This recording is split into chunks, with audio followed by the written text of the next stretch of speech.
Call the council meeting to order and asking for a motion to accept the agenda. Deputy Reeve Reach, Councillor Campbell, all in favor? Carried. Declaration of pecuniary interests, if any. None noted. For the Reeves report, on Thursday and Friday of last week, the Southwest Economic Alliance held their annual meeting and assembly in Godrich, and Councillor Vaughan and myself attended the session on Friday, and that it started out with one of the new Huron County videos on broadband connectivity, and that it showed some of the jobs by having proper broadband width that can be done from Huron County. One was a lady lawyer in Godrich that worked for a firm in London and did all her work out of her own in-home office. Ice Cultures was also featured, and that over half of their sales are outside of Canada, so there's got to be something to be said for Huron County water, that either that or the process they use to get it froze to be the best carving ice in the world. Also, what's the name of the school? The virtual high school. The virtual high school in Bayfield. It's up to 22 full-time employees, 8 part-time, and at any one time they are working with upwards of 5,000 students from any place. It's moving on to some of the other ones that had equipment that they used to do film work and stuff, where Warner Brothers and the Disney folks are using their work almost direct as they do it. And so that is some of the things. Also, Huron Geometrics that have their office in Wingham here were there, but they are one of the companies that makes good use of broadband and all communication and high-tech equipment, because they have equipment that nobody else in Ontario has for doing work in GIS. Also, the Health Recruitment Professionals Golf Tournament and golf ball drop happened on Saturday with the 6 holes for the prizes in the golf ball drop. There was 18 winners in the 6 holes, so that the balls were dropped close to them this year. I have a copy of who the winners are here for anybody that wants to take a look afterwards. Moving on to the reading of the minutes of the previous meeting. Roger and McGowan. All in favor? Carried. Gary, you want to introduce the delegations? I don't believe our first delegation is in attendance. So Chris Mish. No. Okay. Okay. Rick, BIA. Okay, Rick Elliott, Chair of the Black BIA, is here for a presentation, and Rick, if you could also identify and introduce some of the board members that are here as well. I'd be more than pleased to. For those that don't know who I am, I'm Rick Elliott. I am the chair of the Gladge Business Improvement Area, and I'm also a business owner on the main street at Elliott Nixon Insurance. And occasionally get to the Queen's Bakery because my wife is a partner there, and I've been known to be involved with that too. Our secretary is Sharon Davis, and she is with me tonight. And Deb Scholdice is with the Blythe Center for the Arts, and she's also on our board, and Dave's our representative. And I know that Bill Knott is representing Maitland Transport, and who is also a member of the Blythe BIA. The reason for my visit this evening is just to update North Huron Council on the 2 applications for HEDP funding that we had submitted back in May that had got returned for some further communication and clarification.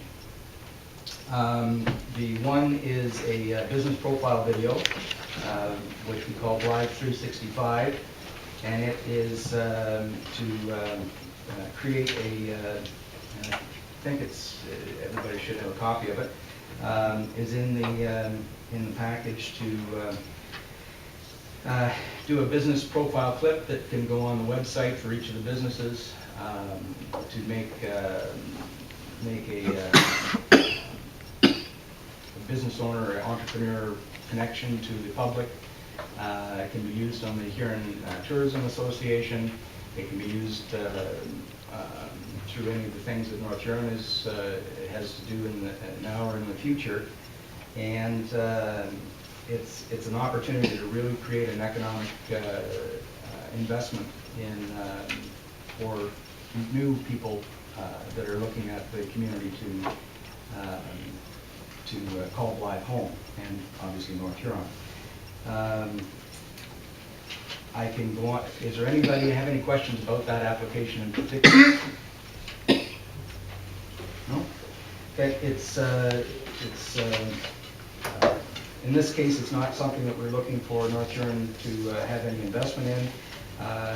We have it set up in the budget to proceed with that, and it was just a case of getting a letter of blessing to proceed with that. The second application that we've been talking about for a number of months is a marketing coordinator to work a few hours a week. We estimated it somewhere around 10 to 14 hours a week to coordinate the business process and of the BIA, and to specifically go into areas where we can find funding for grant processes, and working with the streetscape, or not the streetscape, the Street Fest, which was previously called the Buster Fest, and trying to create some better organizational process to it.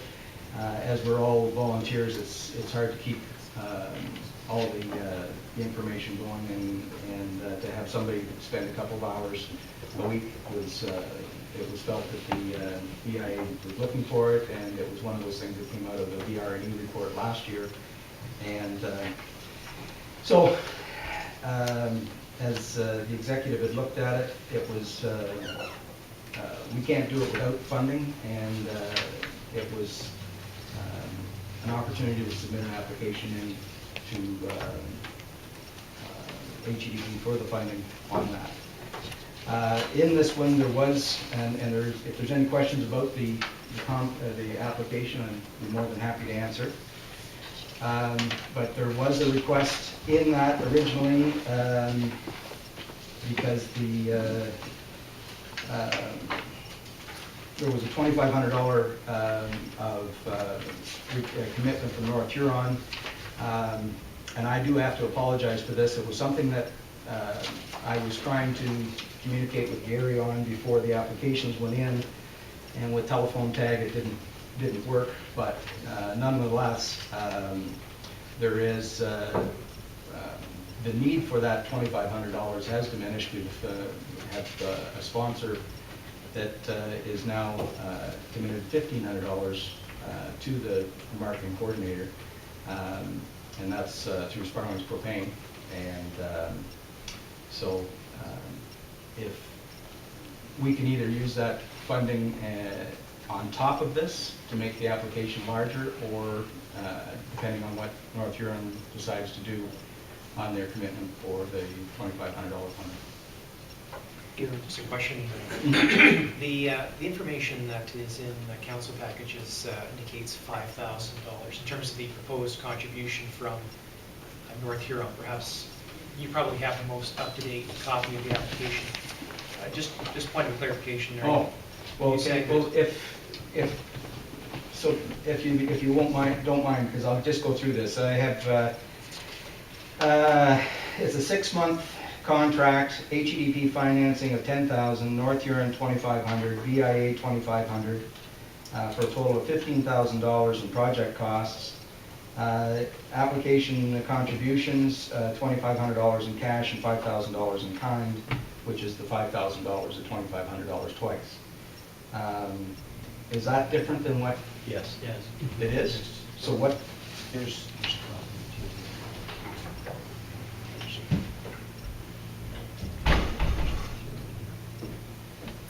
Okay.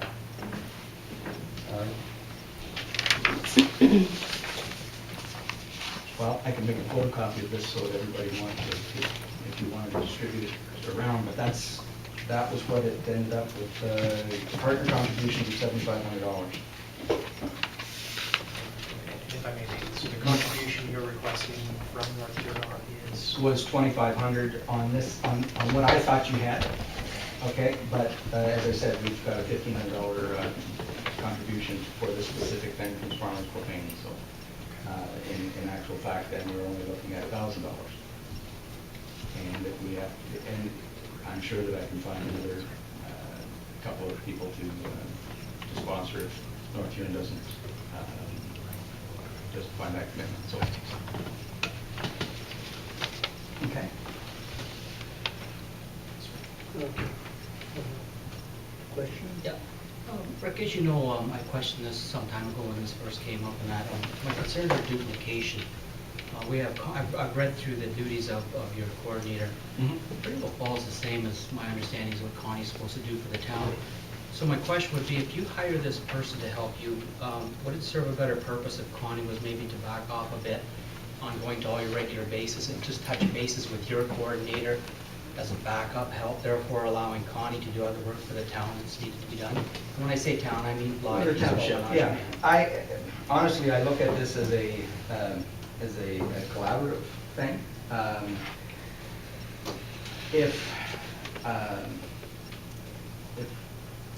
As far as if the biggest part of this, in my opinion, because as a volunteer, is the application process and the application writing. When I did this, it took me quite a while because I had to do a little research and development or rip off and duplicate as we, you can get that part. It was research and development. On trying to create these things I've never done before. And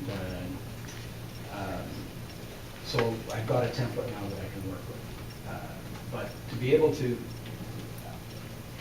I would really like to not say that I am too busy to do what I need to do, but I also know that Connie has responsibilities in North Huron, and I would like to see this as a complementary thing, but if it's a case where she has time to be able to do applications for us, then this may make this redundant, but at the same time it could be a collective thing, because we're only looking at this point, we're talking 10 to 14 hours. We may be able to reduce this back to 1 day a week and just do 6 to 7 hours.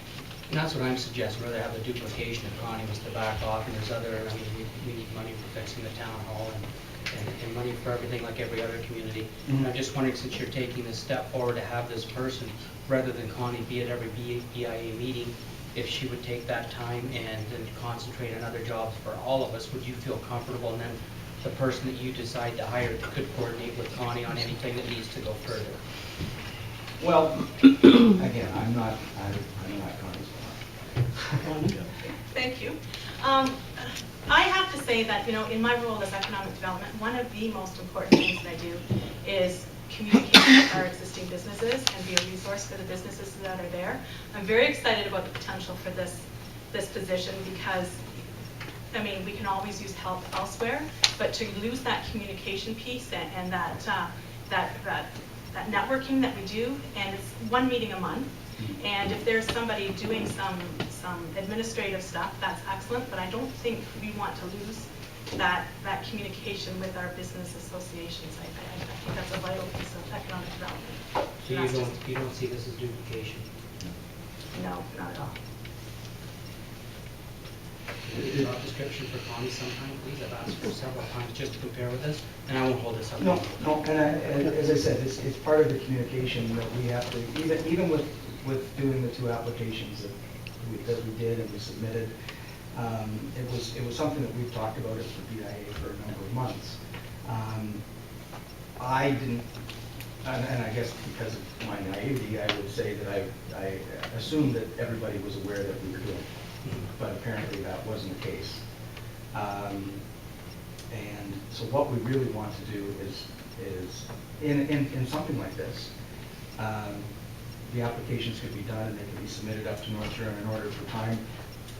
I'm an insurance broker and I have to deal with timelines in my business, but if as a volunteer, I also have to watch the timelines and stuff to get that, and I run out of my own time to be able to prioritize it. So I'm looking at this as something to really support the executive. And Councillor Vaughn? I'd just like to say that I think the discussion about Connie changing her job, so that's micromanaging. That's not our role. I think it's the role of our CAO clerk. I think this is a very exciting opportunity that we're offering here, and I would make a motion that we contribute $2,500 as Rick was expecting to start. so that, as I said, we've got the street festival that we're trying to do, and I know that everybody is volunteering for time or presenting. I know Connie shows up at those meetings to try and help or create continuity to it.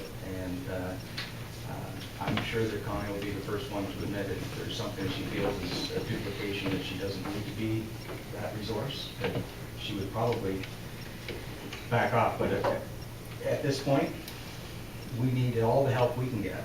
And this is why we're looking at, from a BIA standpoint, to try and find somebody to get us through the summer months, to do some planning, to do some long-term planning, and get some funding, get some grants opened up, and look what we can do. So. Thank you very much. I just I'm wanted to. taking Councillor McGowan. Sorry, Your Worship, my question's been answered. Okay. I'm just going to second Brock's motion. Any further discussion? All in favor? Carried. So Gary, I'll send you a copy of this revised budget then? I thought I did, but I will send a copy of that to you. And then, I guess, are you going to submit the application, or do you want me to, or you send it down to me and I'll send it over, or? So you require a letter of support from North Huron. I believe that was, the video project. there was a letter, Confirmation about the funding. there was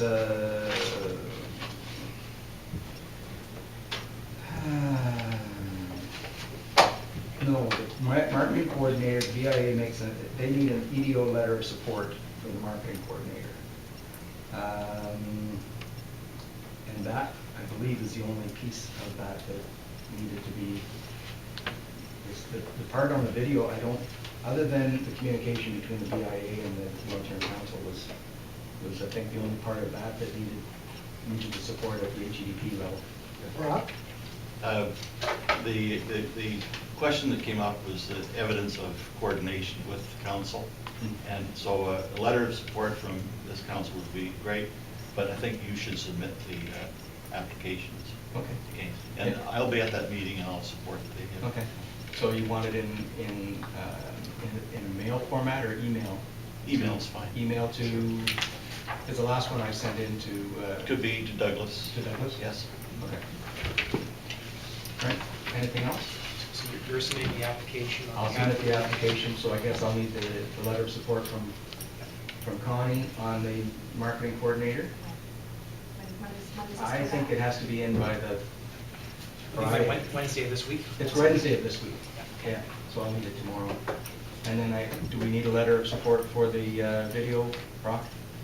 Pardon? Do we need a letter of support for the video? No, I can, oh, no. Yes, maybe you should have something. Okay, could I get that from you then, Gary? Yeah, because there isn't any other documentation with it. Yeah. Okay. Thank you very much, everyone. Any other questions before I head to my next meeting? Dave, did you have anything? Nope, I'm good. Thank you very much. Thanks, Rob. Look forward to seeing you on Blythe. Oh, I guess Sharon, you gotta come with me. She can stay. I'll take her home. Oh, you're getting offers of other people driving you home, so. Anytime I get to drive, you want to stay, Sharon, stay, I'll drive you home. Get the wife going more.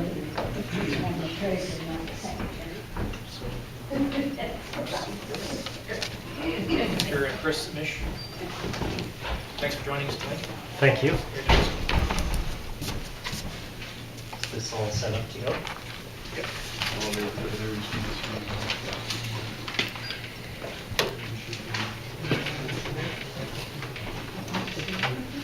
you like to chair? Would you like to chair? No, I'm great, thank you. Or just, yeah, something. So that's just normal. Okay, perfect.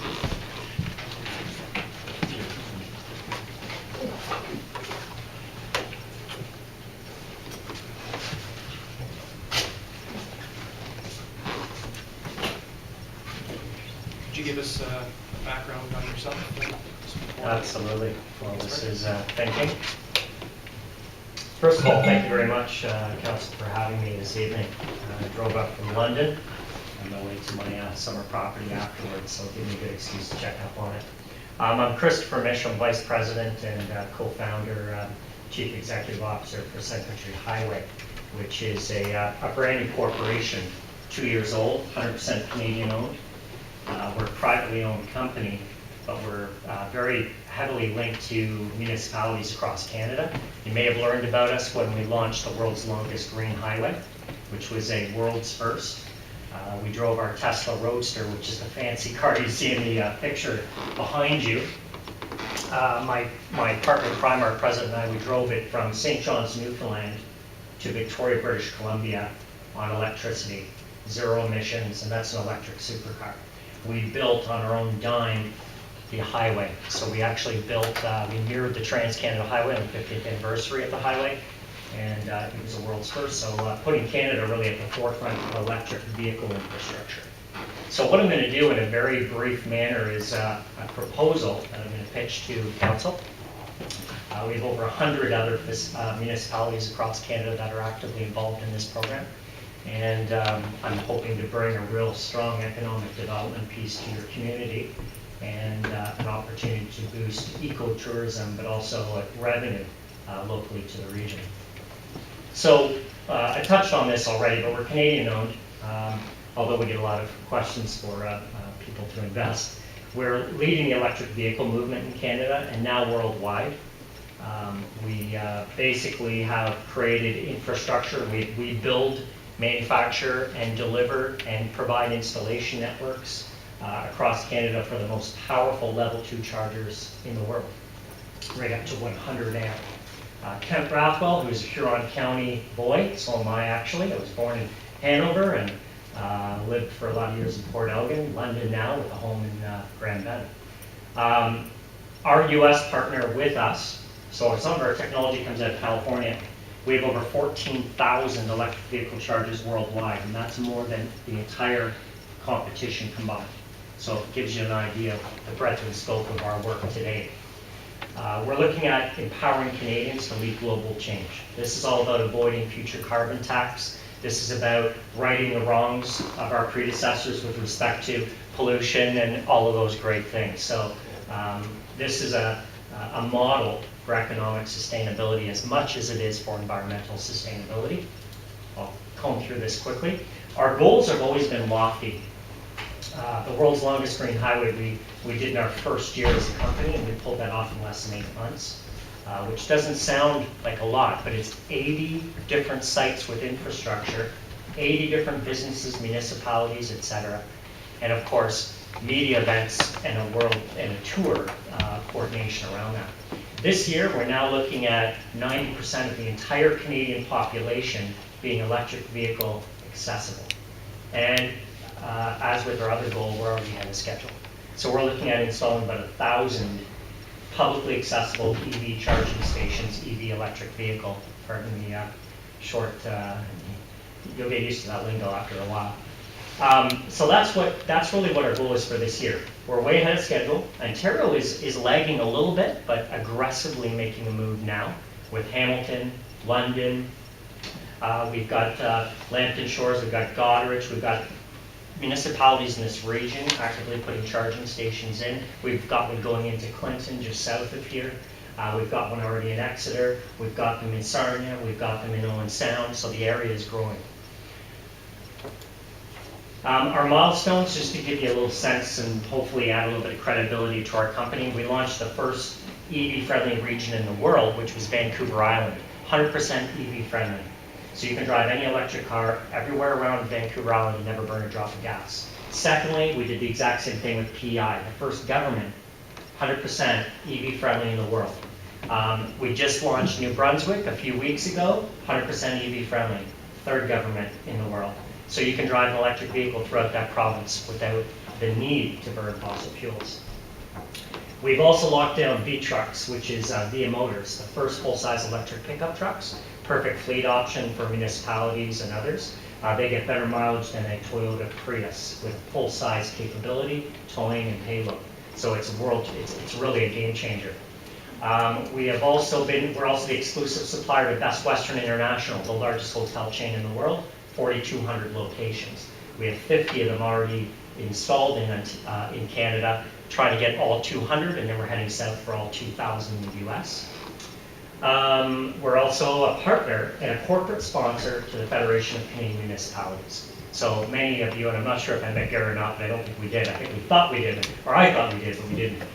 In Vancouver, we're also at the Sustainability Conference in Windsor, recently, and we'll be at Niagara Falls as well. We're very close to FCM, and like I said, we work with well over 100 municipalities. Just last week, I was in Banff. We launched Banff and Canmore, making that the most EV-friendly region in Alberta at the World Media Festival.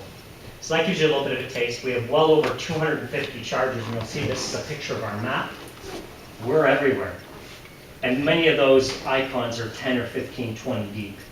We have installations, upward of 10, 20 chargers in one location. So that showcases the entire world's longest green highway, and now we're building depth, and we're going to create infrastructure so that all of Canada is covered by electric vehicle infrastructure.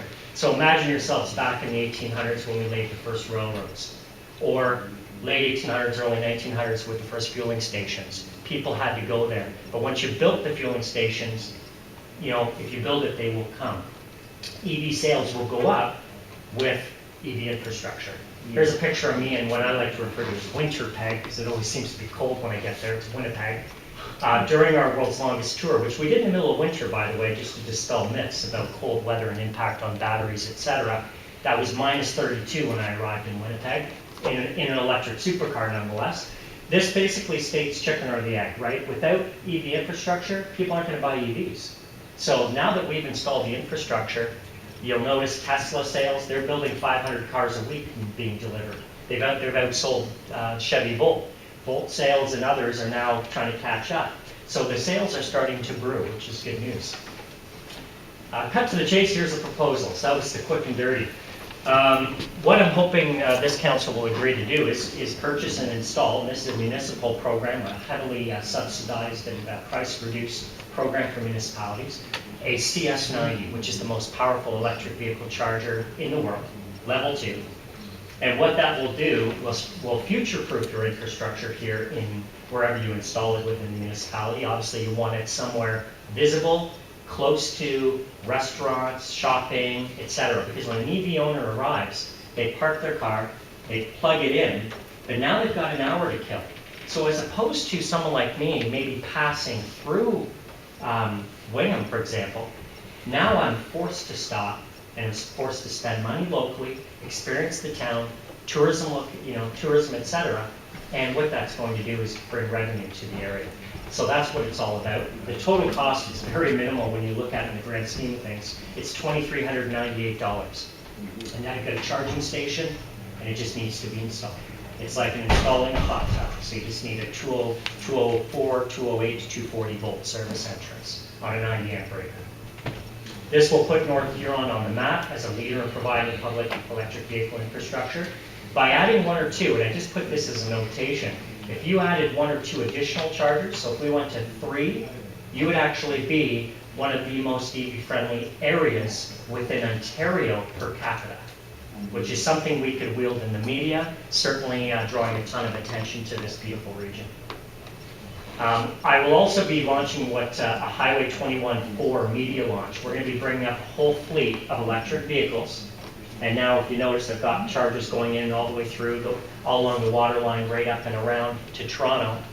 We'll be bringing Tesla Roadsters, great cars, and we're going to be doing media launches at all of our sites. And I'm hoping to include this as part of that journey.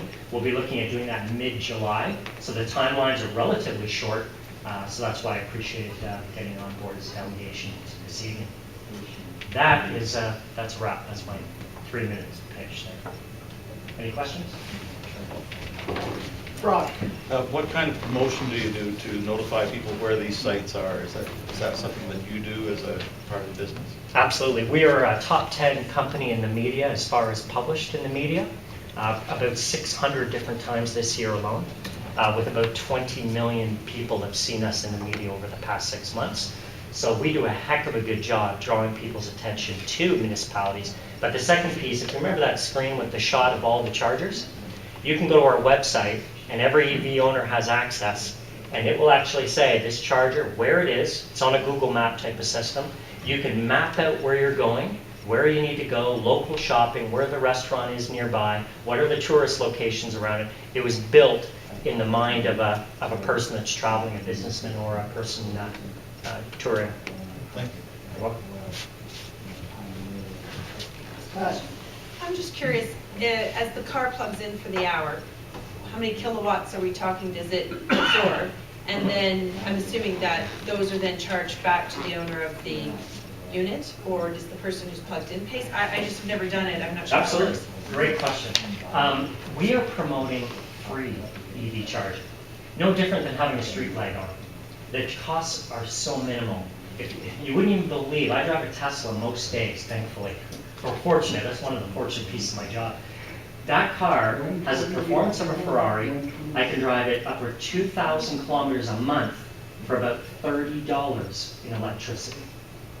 So and that's full charging a vehicle that does 385 kilometers on one charge. If I was stopping for an hour in a Chevy Volt, a Nissan Leaf, it would cost this municipality less than a cup of coffee, probably in the range of 70 cents. But now that person is having lunch, going shopping, so it's a stimulus to the local economy.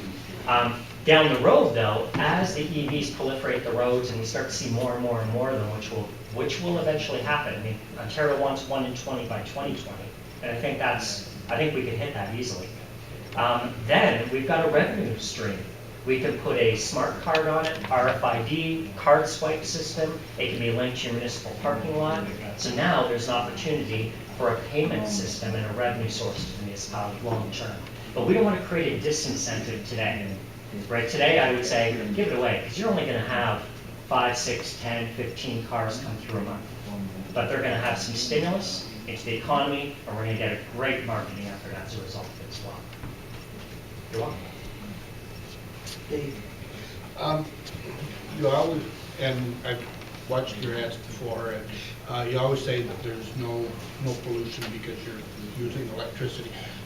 Isn't that a little bit of a misnomer when we're producing electricity from coal-fired plants and also nuclear plants and so on? There's emissions that come from them, so Yeah. are you kind of doing a bit of a stretch on the no? No, not at all, because the car itself is zero emissions.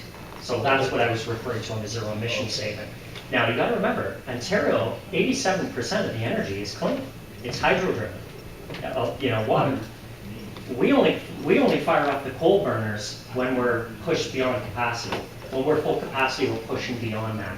But even when when we've got the coal burners fired all up, it's still significantly cleaner than as if we, than the alternative, which is burning fossil fuel. So it is extremely clean. In fact, in British Columbia, where it's almost 100% clean, as is Quebec and Manitoba, they have carbon taxes, and they are rewarding government, municipal and others, and corporate. They're rewarding them carbon taxes so that, because otherwise they'll get levied significant tax. So they're all moving to green fleets, which are electric. Good question, though. Good comment there. I have one more question. It's just a single charge at a time? Yes, this particular charger is a one charge at a time. I do recommend if you're looking at expanding, to rough in others, but it's a very simple installation. Like I said, it's like a hot tub. You run the wire, you can put it on a pedestal, which I've included in this proposal, and you can have it up in a matter of several hours. Okay. Okay. Dave? You said a 90 amp breaker is required? Right. On an IDF charger. Well, we've installed hundreds and hundreds, well, thousands worldwide. The majority of our infrastructure in Canada is 90 amp. And we're talking hotels, businesses, even small businesses. It's surprising. They have access to that power. A lot of places have a 400 amp service. And when one vehicle's on it, we've got on a separate breaker. Sometimes there is they do need to upgrade their service. It does happen periodically. I would say the majority, though, haven't had that requirement. So when you put these in and they decide not to work, do you have the service crew handy, or are these toss away and just replace? It's an electrical appliance, so I can count on one hand out of 14,000 just them breaking. But if they do, they're fully warranted. And yes, indeed, as a Canadian company, we have offices right here in London, Vancouver, Saskatoon, Shawinigan, Quebec, and in PEI. So we are you're well serviced. We have 24-hour customer service.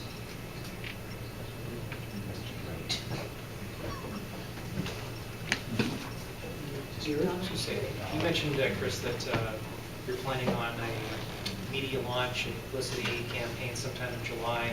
Right. Regarding Highway 21 and 4. Right. Is there a date for that? There isn't. It's depending on a couple installations. So what we want to do is have the biggest bang for the dollar. So the more chargers we can have in, I've got 2 or 3 pending. Goddard's is going in as we speak. My logistics guys working with their new town center. They're putting 2 chargers in to their core. Lambton Shores is also pending where they're going to put it. They want to put them in every single town throughout the municipality. So that's a budgetary issue. So they're debating, do we put one in as a pilot? Do we wait? Do we put them all in? If that's the case, I simply go to private business. That's how we would work as a recourse from our perspective. But we would always prefer the municipality be a lead. You have something, Donna? I'm just going to ask 2 questions. Do you run into any problems with vandalism? And secondly, what sort of space requirements do you need, like for, is it like a car length sort of a thing? Is that all the space that's required? For the charger itself? The charger itself is actually quite small. It's about this size. And then, of course, you can mount it on a pedestal, bollard mount, or it can be mounted on the outside of a wall. So often, our partners have been installing them in front of, say, a parking spot or multiple parking spots, because the cable can actually service 4 of them if you put them in the middle. So a car could park in one of 4 and get serviced by it, because the cord would run to the car and plug in. So the size, is quite small. As far as vandalism, very, very few. We have yet to have a case in Canada. So I think people don't really notice them. It's like a standard electrical box. We don't make it very showy, glitzy, and we do that for a reason. You can also take a baseball bat to it. It's very well built. It's also NEMA 4 rated, which means it's great in very extreme climates. Dave? our municipality relies somewhat on gas tax rebates and so on for working with our infrastructure. And now we're going to provide free electricity for the car, and the car isn't contributing to the gas tax and so, but they're still using our roads. So how do we gain? You gain by drawing on the ecotourism front, you gain on the economic development front. We have multiple partners that provide letters of reference. There's one good example. Peterborough was one of our first installations. It was a steakhouse. Very difficult to talk this lady into doing it, for her to see the vision. But she said to me, Chris, I'm going to do it, because it's the right approach. It's the right thing to do. Like if you take away all of the great questions you're asking, this is the right approach, isn't it? It's a green thing. It's the right thing for the world. So she said, I'm in. I'm going to do it. She bought the charger. We put it in. But she didn't understand the impact to her business. Well, the following week, she went on the map, because she's right between Ottawa and Toronto. So we went up, we showed up with the electrician. We were going to have dinner on our way from Ottawa to Toronto. It just happened that there was another businessman that showed up in an electric car that we knew. So we had 3 electric cars, 5 people for dinner. We consumed about $1.50 in electricity, and it's a steakhouse. You can imagine it wasn't a cheap dinner. So it was about $500 or $600 dinner by the time we were all done, a couple bottles of wine. And so I walked up to her with the receipt, and I said, $1.50 in electricity, $600 impact to your business. And these people wouldn't have stopped here otherwise. You know, they would have carried right on through Peterborough. So that impacted her business. She is now seeing that on a weekly basis or more. So that's the local impact that we bring to this. And of course, it's, like I said, it's just the right thing to do. It's happening with or without everyone. That's the reality of it now. It's snowballing. We're seeing infrastructure develop at crazy rates worldwide. So 2 questions, Chris. Sure. I think this is a great idea especially for, economic development, and it's a real niche market. But can you tell me, first of all, what percent of Ontarian drivers are driving electric cars right now? I don't know if you quoted that earlier or I missed it. Right. The percentage is very, very low. And that's partly because a lot of the dealers don't have vehicles. They haven't been readily available. For example, several of the dealerships in London, I was looking at getting a Ford C-Max as a secondary vehicle, and I'm not even able to get one until probably for several months out. So there are some vehicle demand concerns in Canada. They allocated vehicles to different areas. There will be approximately 1,000. There's about 1,000 electric vehicles, and I'm quoting here, but I'm not. It's a guesstimate. It's changing every day. Sure. Around 1,000 EVs in Ontario. Okay. The other thing is you made mention during your presentation that, and I may have mistaken what you said, but that you're being incented to get more of these installed. Is that by the Ontario government? Is this part of their green energy plan? No, we've never received any funding. Okay. We're a self-funded company. No, what I said was we don't want to create a disincentive. Okay. So we don't want EV owners to come up and then charge them a fee. No. Because then what they'll do is they'll go around your community and go to a free charging station, because there's hundreds of them.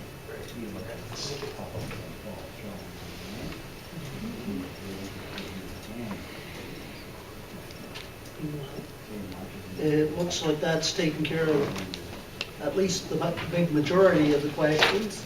So thank you very much for that presentation, and I think council will discuss it further. Thank you. Appreciate your time. Thank you.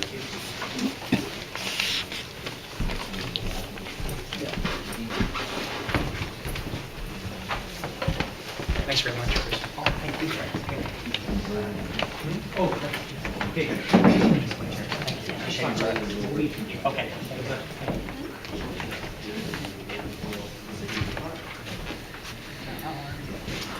We're all set? Oh, no. Just sit. We have to.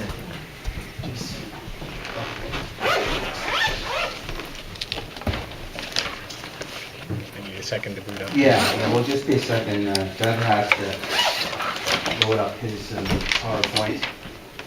So we have Jim Snyder and Doug Culver here from the Lincoln BIA. From BIA, thank you.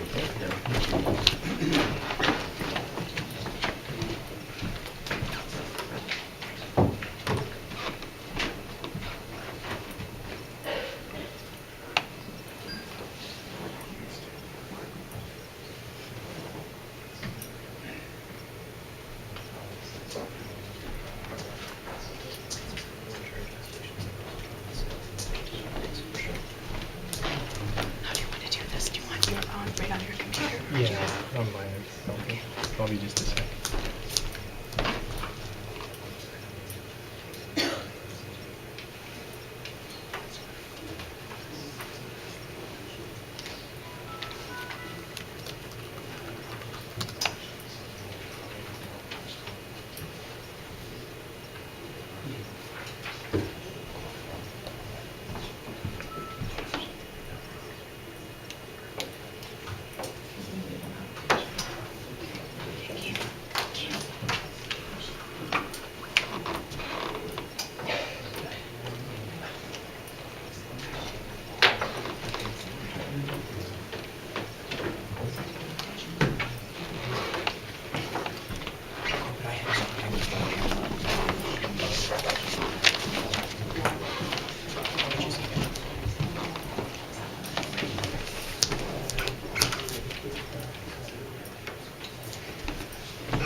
Make the magic happen.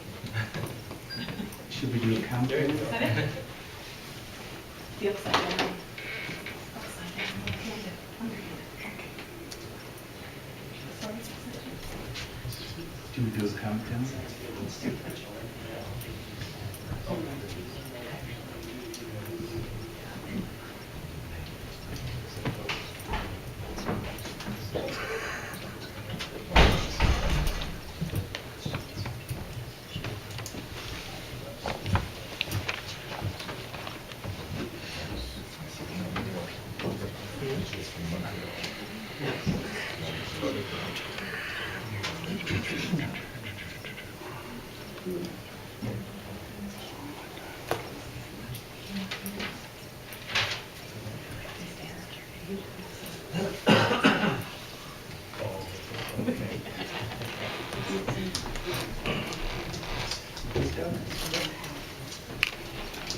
Reed Benson, Council. Employees of North Huron. The Wingham BIA, Doug and myself would like to share with you this evening Wingham Arches. This is a conceptual proposal.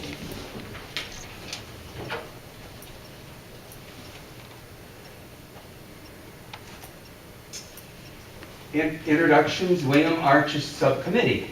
Ben Forgerverse, Bright Span. Rob Stroot, Bright Span, Maitland Welding. Doug Culbert, Huron Geomatics. Jim Snyder, Snyder Concepts. Connie Goodall, Township of North Huron. And Kelly Church, Township of North Huron.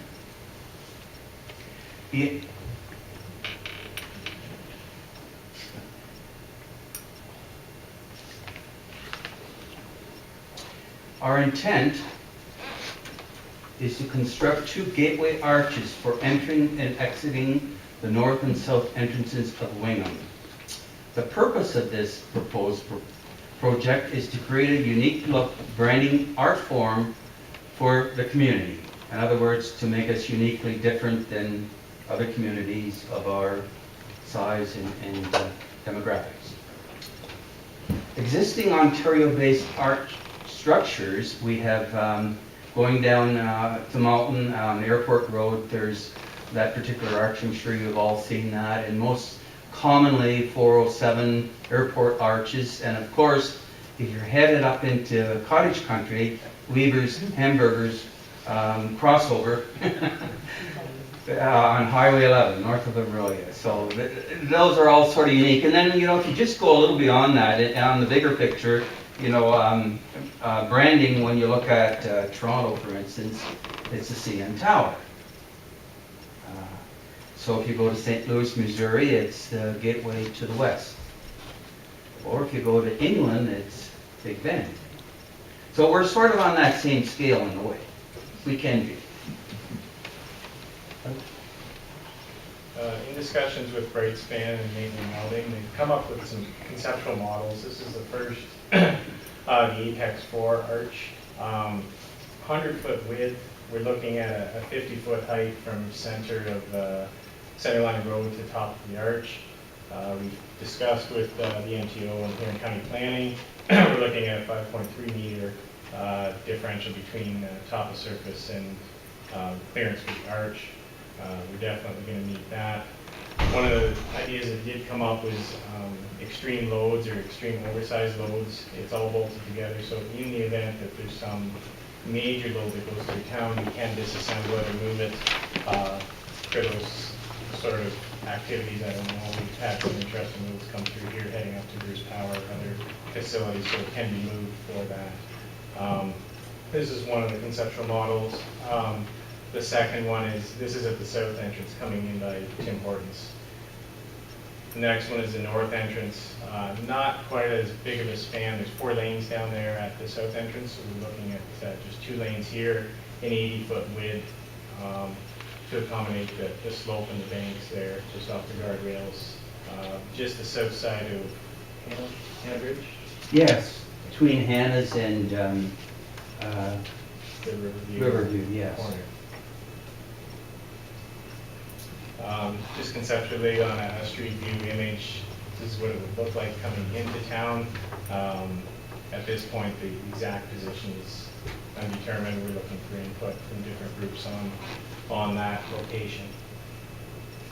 Right now, our project plan, essentially they've, as a subcommittee, proposed the concept to the Wingham BIA, who has expressed interest and wishes to proceed or have us look into it further. We reviewed the technical requirements with Huron County Highways at a conceptual level, just ensuring that they have no concerns and that we meet all the MTO standards for highways. We've reviewed requirements with the Maitland Valley Conservation Authority because the placement of the foundations will be in floodplain, and we have no concerns at this point in time, and are willing to review and help us with siting of the actual structure. Right now, tonight, this is just a conceptual proposal or idea. We're looking for council just to obtain an approval and concept. We haven't got any engineering studies done or budgetary estimates. We're just looking for if you're interested or not. If there is interest, we will go out for budgetary estimates, at which point we return back to the BIA for their approval to proceed. We'll contract engineering services, and then once we've got the final engineering complete, we'll get the final cost estimates, come back and do a formal presentation with all the technical details to the BIA, yourselves, and eventually on to Huron County Council, at which point then we'll discuss and review with the Highways Department. Once that's all pushed through, if it's still a go, we'll commence construction with a proposed completion date and ribbon cutting at homecoming next summer, August 1st. Is there any questions? If I may just add, Vincent, again, this is only a concept. Brightspan do make 3 other arches of various configurations. It was also thought that a consideration might be, rather than having a single arch, is to have 2 arches linked together, and there would be a span of 5 to 8 feet roughly. And then one could consider covering it in the traditional coverall manner, or Brightspan manner, pardon me. You could have LCD lights. You could have grow Boston ivy over it with shrubbery at the base on either sides. Again, it's not, in our thoughts, not necessarily to make it commercial. Somebody said, well, why wouldn't you put Wingham or Welcome to Wingham? Well, that's a consideration, but we have a beautiful Welcome to Wingham sign out there. And with the project with the BIA, the plans are to, with the banners on the light standards, is that would spell out Wingham. So again, it's to be sort of a form of art, something unique. Again, branding. Any questions? I guess I had one go through to you, Your Worship, to Doug and Jim. I understand the concept of the span, and my question was going to be, what were you going to utilize it for? I mean, there is a span in Goderich, I believe, as well, if I recall correctly, going in the one direction. They use it for signage. You know, is that part of the goal, to use it some method for promotion of events? It might be a consideration. Again, like I say, nothing is etched in stone at this point.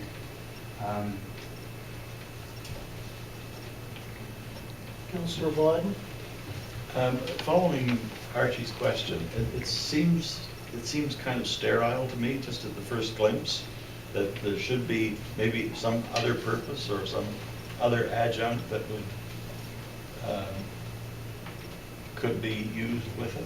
It just strikes me as sort of neutral. It doesn't say anything. Again, Brock, we're in the very initial stages, and these are all, input is, we welcome input.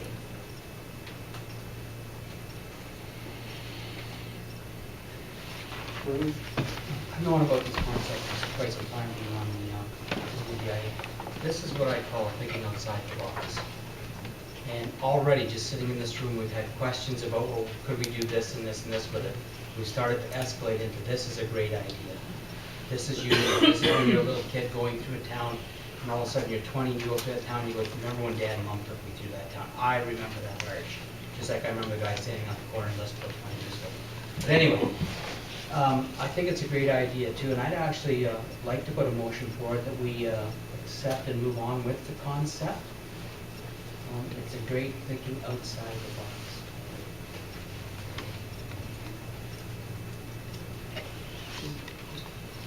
We're up to go. I'll second it for discussion. Go ahead. Will I ask for clarification from the mover that this is in principle, in order for the group to continue on its investigations and bring something back, as was mentioned by Doug earlier? Yes, it is, Mr. Hill. Dave? I agree with Brock, or Councillor Potter, that it does appear sterile, and I guess I can't get my head around the purpose of it, other than it's an arch over the street. I like the idea of the LED lights and stuff like that, something to make it more visible or more eye-catching. Well, actually, one person did suggest, when you talk about lights, David, that you could even have, I'm sure you all have watched Dancing with the Stars. Nothing quite that dramatic, but lights that change or time that change colors, and if you can maybe imagine it being two arches with the canvas and the lights are shining up through the canvas, underlit possibly, that would very much be an eye catch for sure. I don't want you to take my comments, and I think any of our comments, as downers. I think if we suggest, well, we could put Christmas lights on, it kind of minimizes the importance of the idea that you're presenting. But it's just somehow from an I'm not an artist, but from an artistic point of view, it does seem a bit sterile. But don't take that as a final thing, because I think it's fundamentally a great idea. Thank you. Archie? I think what you're hearing is, from a base concept, it's a great idea, but it's what can you do with it thing?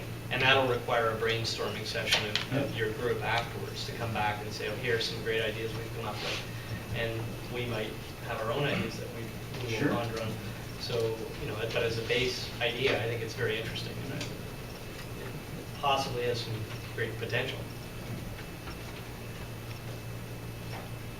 And it probably would be more unique to us than a number of towns have different rocks and one thing and another at their gateway, so it definitely would be something that would be more towards one of a kind. That's what, to be unique.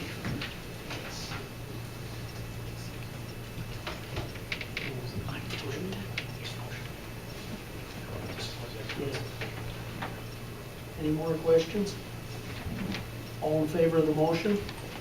Carried. Reed Vinson and council and employees would like to, Doug and I would like to thank you for this time you've spent with us, and we'll look forward to taking it to the next level and seeing what develops. We again thank you. Well, thank you very much, and yes, the concepts, the brainstorming, and trying to make things unique to promote the economic diversity. Thank you.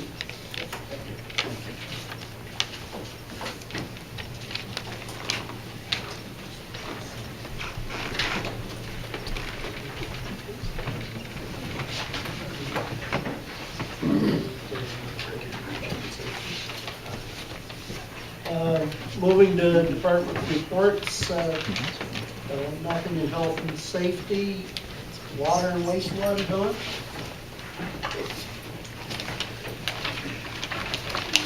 The first, okay, so we had the open house in Live for the upgrades. Pretty small turnout. But the next steps for that, we'll consolidate the responses that we had, and we'll summarize them and post them on the website probably within the next, say, 4 weeks. And depending on those, we'll select some alternatives and set the scope of the project. And hopefully by the end of July, we'll have something more firm on what the plans will be for that. Yeah, so the directional drilling's been going pretty well in town. There's still just an occasional cross-bore in sewers and water, but they're really great to work with. It's really difficult for those guys when there's so much stuff in the ground, but that's been going well.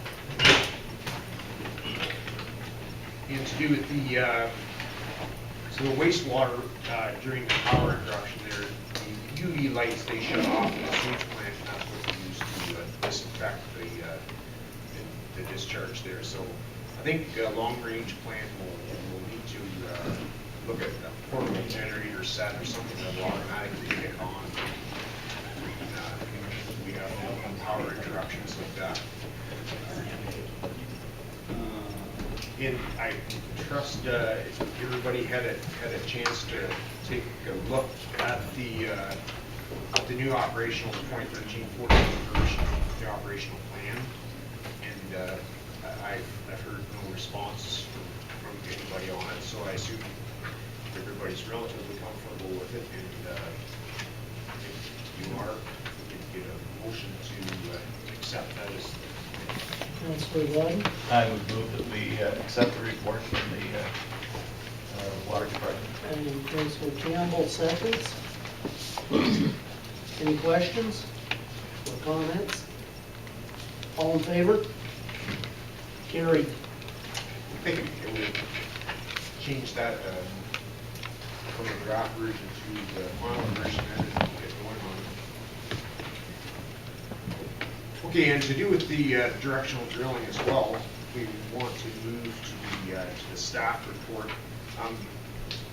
We've been locating all the services in town here, and we want to take advantage of all the work that entailed. It's generally speaking, it's about a day and a half, 2 days a week that we spend locating the services for weavers for the directional drilling. So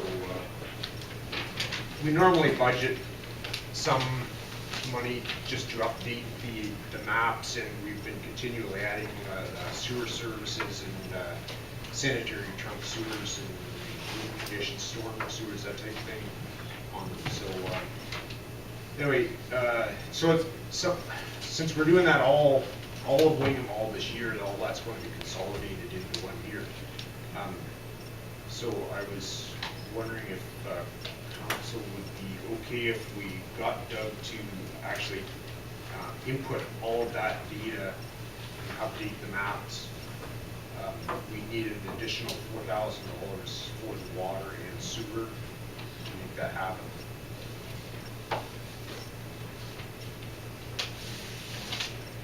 Okay. Is that money in reserves? It would be actually coming out of the operation budget. One of the things that we were planning on putting in another blower at Live, but pending some potential development there, I think maybe we should just hold off on that because we may need the size of blower that's there. So, as well as helping us locating, especially in the winter time. If we have, if this won't be for 2 or 3 years, but if we had a handheld unit in the middle of a snowbank and we're trying to find a curb stop, we should be able to get with the new map, and we'll be able to get within a 16-inch radius of where it should be.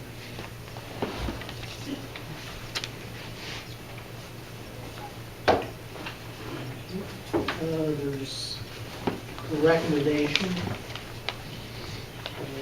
to retain Huron Geomatics. I'll make that motion. Okay, Councillor Campbell seconds. Any further questions? All in favor? Carried. Thank you.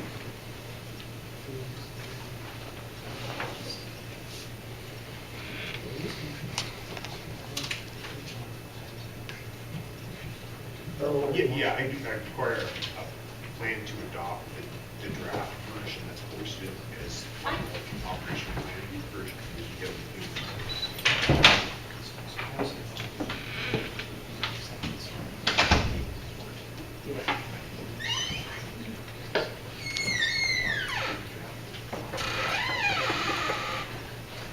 Okay, we need a motion to accept the draft operational plan as the one that we're going with, as final version. Councillor Bailey, Deputy Reeve Reach. Any questions? All in favor? Carried.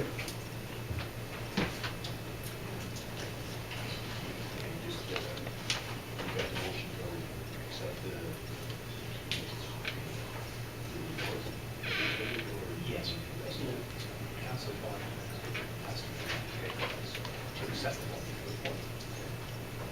Okay. If there's any other questions, that was the end of my report. Okay.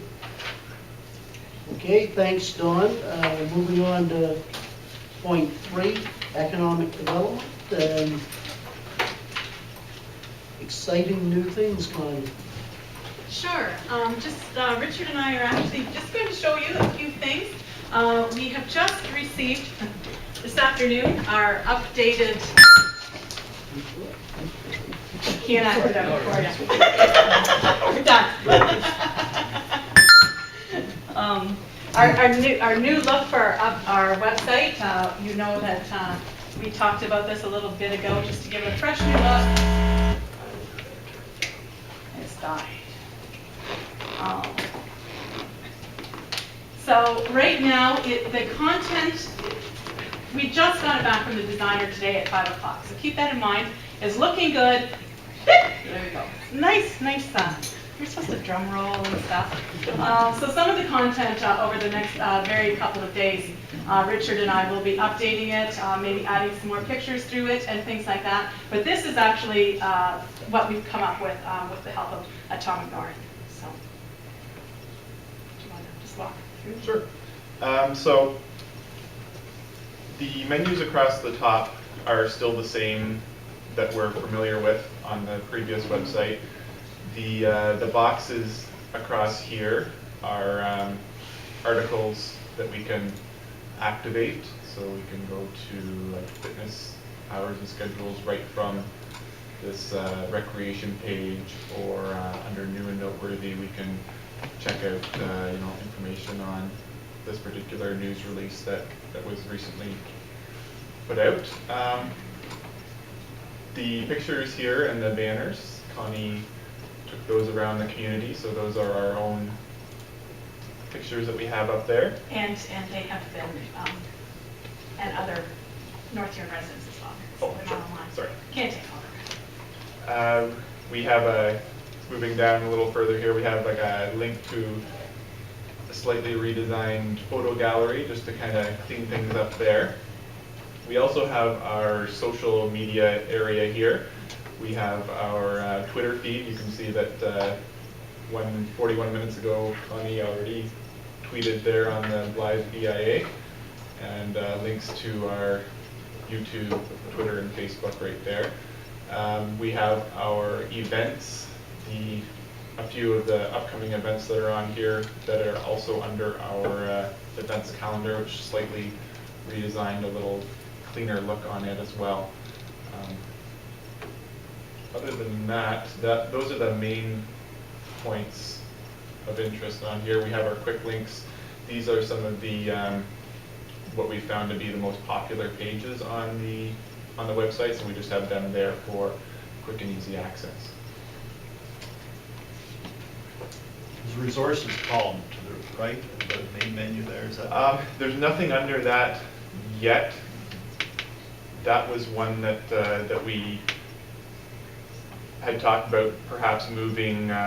You'll notice under residents we have, say, documents and forms here with a few items. Also under each of the departments, we have some documents and forms under each department that are related to that particular department.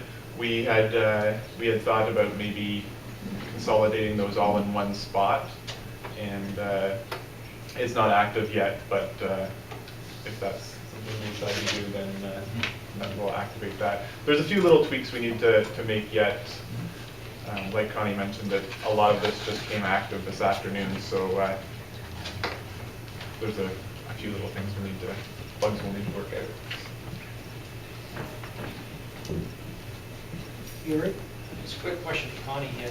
Connie, you mentioned to me a couple of times that you've spoken with business people and prospective investors, developers who are visiting our site. And can you just share some of that information with council?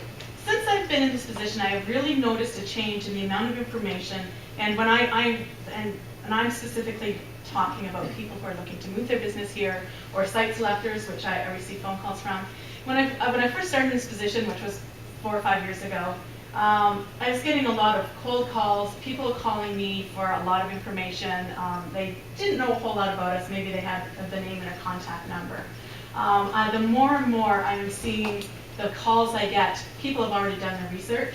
They know about us. They know what's on our website. They're asking the questions and they're answering it from the stuff that is on our website. So I think it's really important to note that before they even pick up the phone to call us, they've already decided whether or not to make that next step. And they're deciding to make that next step often before we can either defend that or assist them, or but they've done their homework a lot of the time before they call us. So. Archie?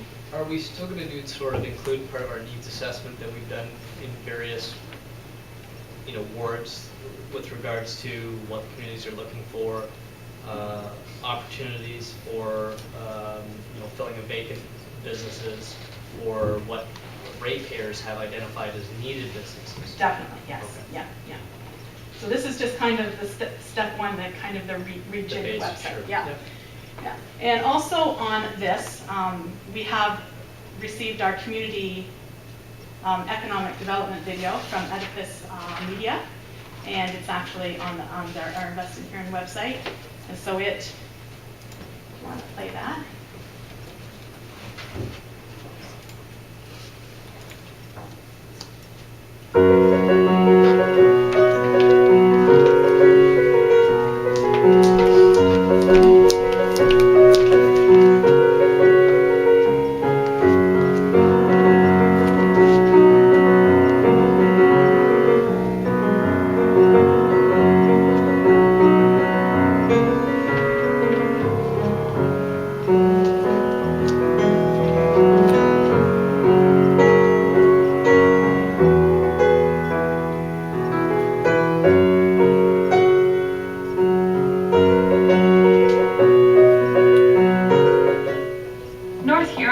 offers opportunity for people from any field or sector of work. We have healthcare, we have manufacturing, we have science and technology, we have arts and culture. Opportunities here are endless. People move here for a different lifestyle. They want a more relaxed, slower paced environment for their family, their children, with all the services that a city can offer and a little more easily accessible. Cultural amenities, let's pick Blythe Festival for example. Blythe Festival's been around for about 40 years now and is one of the greatest brands in Canadian theatre I think there is.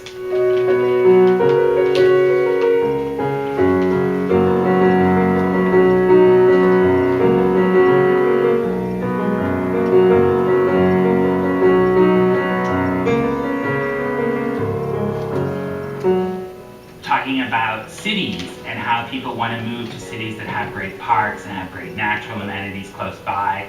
And this is where I think rural might have an advantage over, because those amenities that people are going to cities for, small parks, a few trees, they're everywhere here. And then combined with that is just a strong cultural organizations. It manifests a little different, some of the cultural stuff, rurally than it does urbanly, because we don't have the cultural centers. But what that also does is it improves access to cultural. So rural people, and I think especially in Huron County, are more involved and engaged in producing culture than they are merely as audience members. So the trees, the rivers, the Mainland River, the hiking trails, all of those great natural amenities combined with the cultural.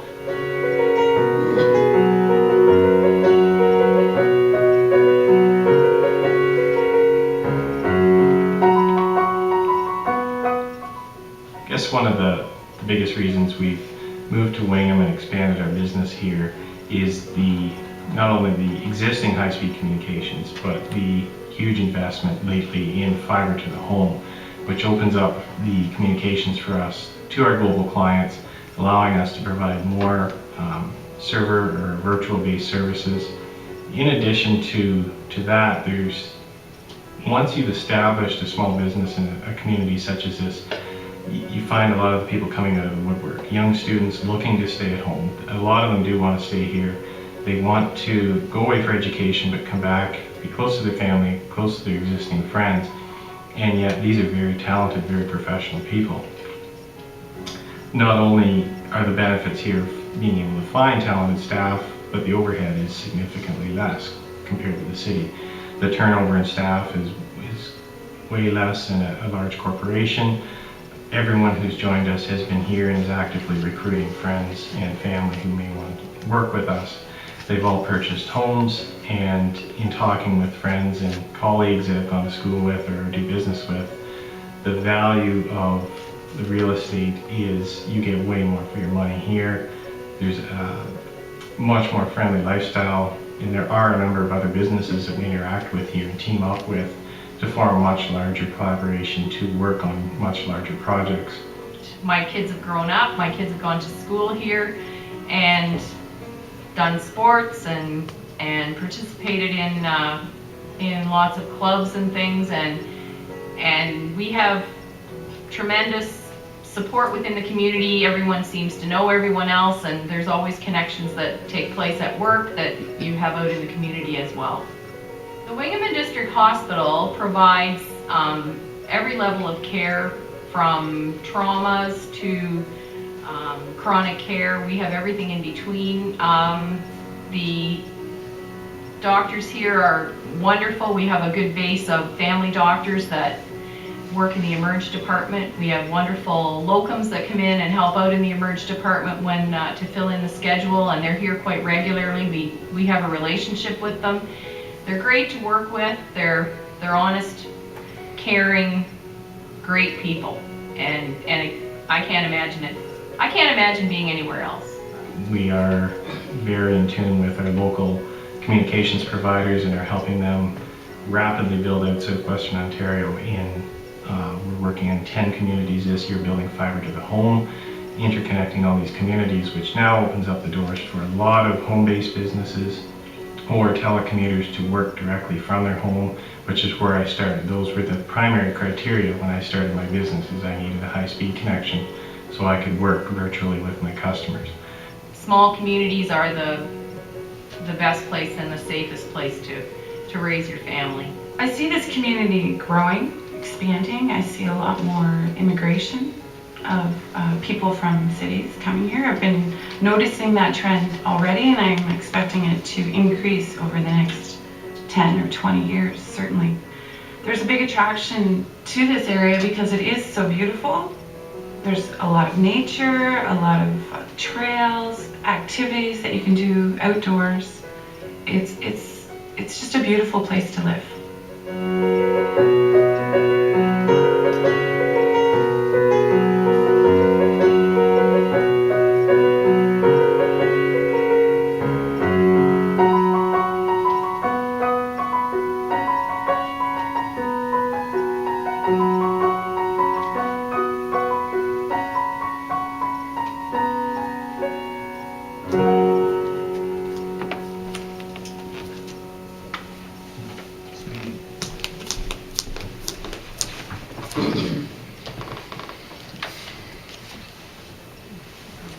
That's really great. That is good. That's great. I guess that's all we have. Unless you have any questions? So, well, just one. So the video is now live on the website? It's, yeah, the website is live, yeah, as of 10 after 5 today. And so you're going to be able to tell, like I know the other municipalities that have used Edifice have had great luck with them assisting them with economic development and people, you know, getting hits on the community website and things like that. Yeah. Are you going to be tracking that data? We can track our own data, but a nice thing about working with Edifice Media is they will also post it to their own website as well. And so their numbers range in from like 2 to 3 million hits on their videos, so on their website. So. And since I noticed that you've got social media now, you've set up YouTube, I take it we now have our own YouTube site. Mm-hmm. Will the video be on there as well? I've been advised to not put it on YouTube because it's a fair, that video is pretty, it's a pretty high quality video. Once we put it on YouTube, we've lost our ownership over that and the control of where that goes. As part of our second part of our video project is what we're doing is we're shooting some smaller clips in the community that we'll be using on YouTube. Mark Bevan is actually doing some free of those for us. He was actually at the Muskrat Festival last weekend and is piecing together more of a community events, family kind of oriented, more lifestyles thing that we can freely throw around to YouTube and stuff like that. So, and he's on board for the summer to create two other ones for us so we can use them that way. So they'll be shorter, quicker, more suited to the social media. So. Great, thank you. So, Brock? Edifice will have copyright protection on all of their productions. We own the rights to this. Mm-hmm. In its entirety. There's yeah. Okay, Gary? I just wanted to thank Richard and Connie for their help with the new and improved website and with the video project. Richard's been the primary point of contact with Comic North, the company that designs and hosts our website. And Connie has been working very closely with Chris Cooper from Edifice Media. I think certainly with the video project, Connie will tell you that she and North Huron were able to build and foster a key working relationship with Chris Cooper. And normally he doesn't do a lot of these sort of small rural community projects, but he really likes North Huron, and it's due in large part to Connie's working relationship with him and working closely with him. And so thank you for that, and thank you, Richard.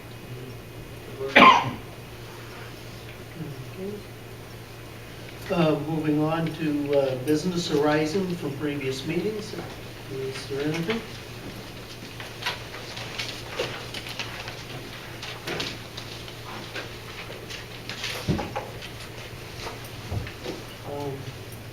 Moving to new business, and on the first point, the consent application.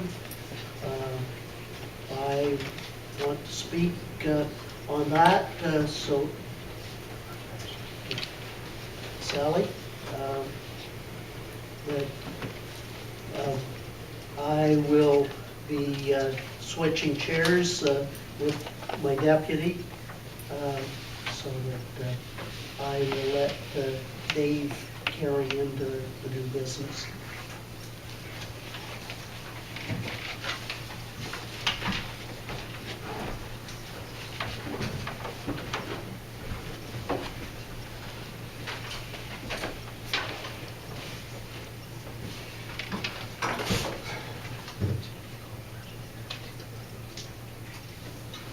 Okay, thank you, Reeve Vincent. First of all, call our planner, Sally, to review the application and go forward. Good evening, everybody. So we have a consent here on Nature Center Road, and the purpose of the consent is a lot addition. So severing off of a 2.5 hectare piece of one farm parcel and adding it to the abutting farm parcel.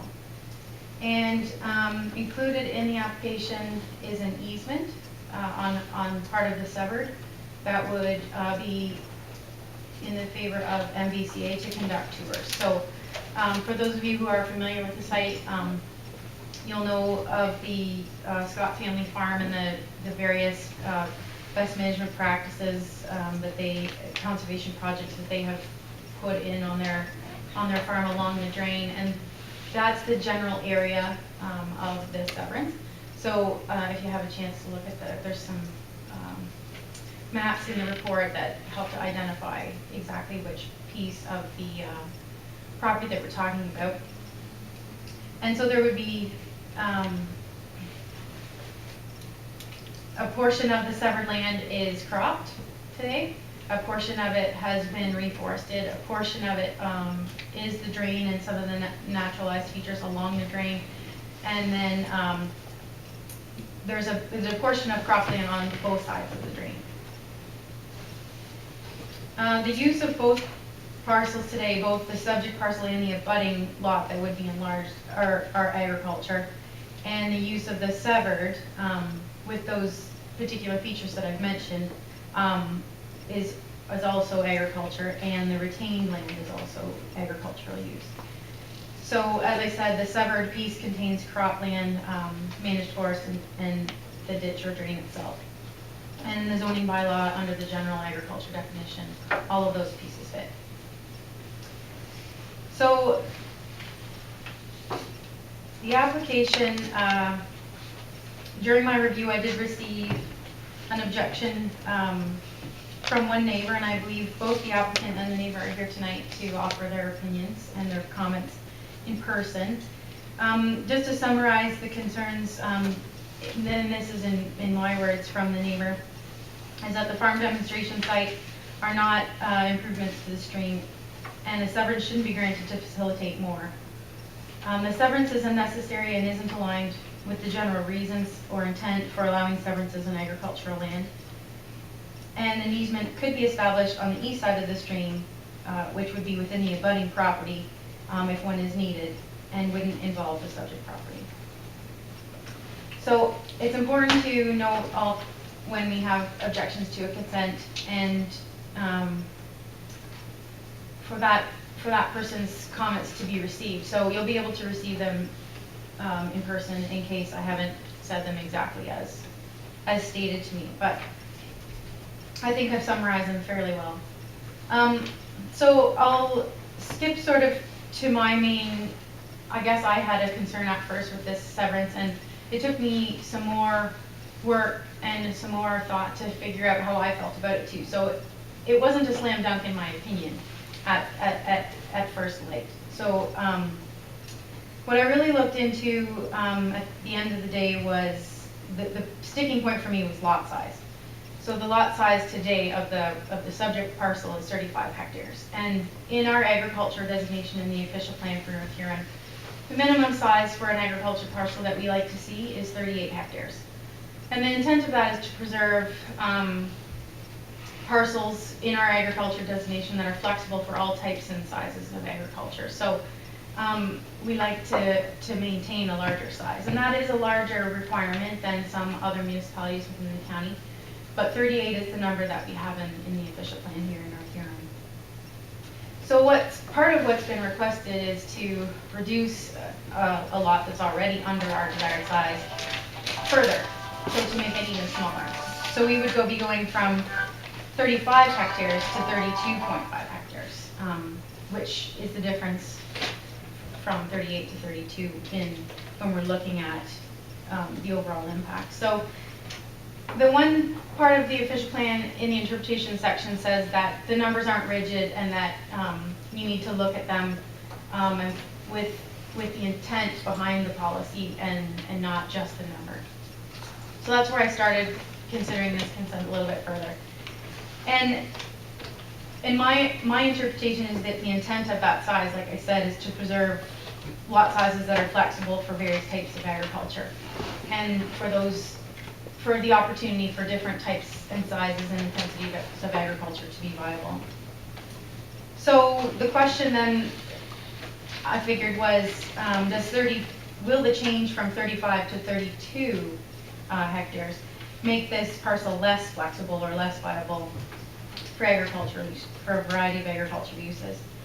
So I looked specifically at the 2.5 hectares that was proposed to be severed, and there is a piece of it on the east side that is effectively farmed with the neighboring property already, and if these two lots were owned by separate individuals and not farmed as one operation as they are today, then that little piece wouldn't be very accessible to the owner of the subject property.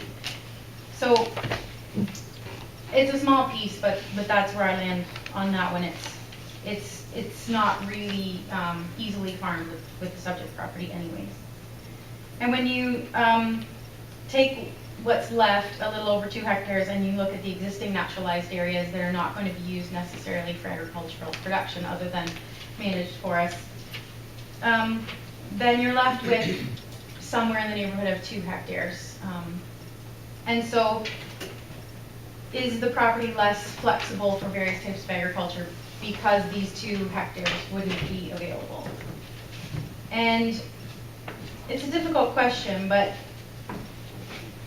I think that 2 hectares over 30 hectares or more is not, in this particular case, especially since that 2 hectares is fairly sloped and perhaps not suited to well suited to all types of agriculture, that changing the parcel size or the ability, the tillable area of the parcel by approximately 2 hectares is not a significant change in or a significant impact on the farm sizes and its ability to be flexible for different farming systems. So the words I've used are that the change does not materially affect that function of the farm or that ability of the farm to be viable to different types and sizes. And so essentially saying that these 2 hectares are not critical to this particular parcel's flexibility in terms of different types of agricultural uses. And it begs the question, what is a viable farm size? And in North Huron we've said that it's 38, but we don't have that to work with here. So I think when we look at this specific case and the specific hectares that are being requested to be severed, that the effect overall of this farm to meet the intent of that official plan policy is not significantly impacted. So, as I said, it wasn't an obvious path to me. I did have to really give it some thought, and this is where I've landed in a recommendation that this severance could be approved despite that farm size of less than 38 hectares. So I've put a few photos and some aerials into the report, and if you have any questions, I would gladly take them. I've also recommended some specific conditions. some of the standard ones about municipal requirements and a survey of the severed piece, the Drainage Act to be reassessed on which portion each property would pay, and that the severed land be merged on title with the abutting property, so that it has to stick and couldn't be, the abutting property couldn't be separate from this severed piece again. One question brought up by the neighbor after reading my report was about could the remaining land, the retained land, be considered a small holding and sold as a residential property? And I think that's a good question, because I think in general, there is, people don't understand or haven't read into the zoning bylaw, as you probably wouldn't on a day-to-day basis. What do we consider small holdings in our zoning bylaw? And in the zoning bylaw, an agriculture small holdings lot, which would typically be a residential use, a primarily residential property. The maximum size for a parcel like that is 9 acres, so just around the 3 hectare mark. So 3 hectare mark. So this is this is quite far off of that, and I don't believe that the severance would change the use of this property into a small holdings lot. I certainly wouldn't permit uses there without agriculture being the primary use. So hopefully that answers that question, and I'll just leave it at that with my recommendation for approval, and looking for a recommendation from North Huron Council to go back to the county for a decision. Okay, other comment? Reed Vincent? Okay, as any of the ones from county council will realize, that I have been one of the ones that's been a stickler for following, I'll say, the letter of the plans far more than many of the others. I'll say that this already being under 38 hectares, and that I'm not saying that's the right place, because with the way farming has gone in the last 2 years, I honestly believe that we need some 50-acre farms for young farmers getting started. They can borrow $500,000 to $750,000, but they can't borrow $1 million to $1.5 million because there isn't the cash flow there. After having spent a lot of time and being on land division at the county in the 80s, it was looked at when surplus farm residences came in that one severance would be allowed. Admittedly, that isn't enshrined. There's already the one severance off this 100-acre property that took out the corner, the 10 acres of natural environment. And that, yes, that was the clear reasoning for that. My understanding, if this goes through, the retained lands are for sale. I honestly think there's probably an 80% chance that it will be a farmer with another house that would be looking at that as some extra land to work, and that I would think there probably would be, if and when we get through the official plan and allow surplus farm residences, I'm looking that would there be any way of saying, if we do this, could we stop another one right beside it? And that would could be up to 3 severances off this 100 acres. While I appreciate there's a number of things, but I know, I'll say in the last 30 years, at the county. The county has not given very many severances like this. If there's a portion that can't be worked, it's being encouraged by the Conservation Authority for trees to be planted in it again or something. So that being a stickler for trying to follow the rules, I feel that I am obligated to vote against this.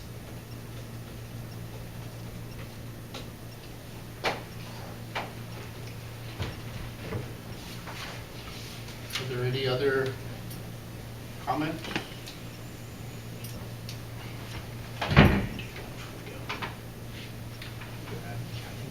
Yeah. Yeah, okay. Did you want to speak? Yes, thank you, Mr. Reed. By and large, Sally's done a very good job of explaining the situation as to how the land lies on the two lots. My daughter Melanie is taking over the home lot of 200 acres, lot 35. She now owns lot 34, and has been, as Sally has described, the stream that runs through the property cuts off the corner of lot 34, leaving a piece of it having been worked for the last quite some time with lot 35. It would be our opinion that a new owner would have very much difficulty in working that three-cornered small piece, which is now convenient to work with lot 35. In addition, there's a right-of-way back to the lot 35 that's on the west side of the ditch, which is actually lot 34, that angles across and goes back onto lot 35, which creates an access for things that go on back there, and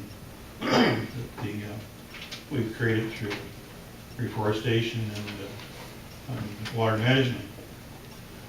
On the top end of the proposed sewer piece is a stormwater holding pond, which is reforested and which runs down in there. Our proposal is to run a straight line which will preserve that little corner that hangs over the ditch to the east side, will preserve the right-of-way, and will preserve the reforested piece at the top. None of the land use will change. It will be farmed as it always has been farmed. And the question you agree was brought up on the host situation, a good question. I'm not sure we can answer that tonight, you know. And if it's sold to somebody else, they make the decision. They make the decision. And I'm fully cognizant of that. And I believe you'll see a lot of pressure to do that as within the. There already is. Yeah. So the timing is a little wrong on this maybe, and for our purposes, it creates all the liability on one property for the demonstration as we have gone. My neighbor will say it's going to destroy the world when we're doing it, but I disagree with that very strongly. My neighbor says that the roadway should be on the other side and leave it alone, but that still leaves a piece of lot 34 on the other side of the stream, which is harder than ever to work and takes more cropland out of production. So all told, we're only trying to pick something that will work in the future. We neither gain or lose by this, but we want to make it work so we don't have neighbors fighting one another over border disputes. We want to preserve some of that natural heritage that showed up in your video with how plowed. We're prepared to do that. Thank you, sir. You're next, sir.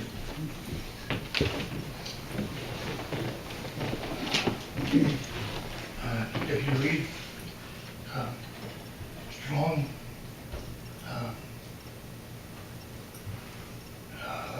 fellow councillors, Murray and I have lived in that area for the last 40 years. And when this severance came through, the notice of severance, I said, my God, what's he thinking of? You know, it can't be done. It's already had a big piece off the land. And it was really interesting for me to see how this was going to come down. And I'm sorry if the neighbors can't say, well, look, there's a little piece of land here, can I rent it from you or that? I don't think that's the main thing on this. The main thing is that 38 acres was what Murray has been preaching for years. You know, and all of a sudden now, it's come down to a different thing. I don't know why this has changed so much, and I don't think our planner has really done a good job of saying, well, 38 acres, well, it's actually 35, but if we take this off, it's going to be 32 and a half. And, well, never mind, that's a minor variance. We're talking about a 300-foot strip, the width of the farm. That's not a very little piece. And it will definitely bring the value of the farm down that's for sale. And I think anybody that bought that farm would inherit like that creek on their property. I don't think they want to be isolated from it. But my main objection really is, why are we changing the rules for this one particular thing? And I think it's a pretty slippery slope we're on here. We have good reasons. Murray, I can understand some of those reasons there. No problem. And I don't want to see him hurt by it. But at the same time, I ask you councillors to think, why are we changing the 38 law tonight for this here particular program? I rest my case.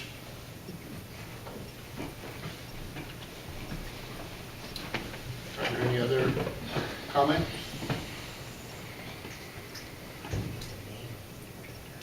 Excuse me, your name is? Dave Headley. I guess I'm the lead center.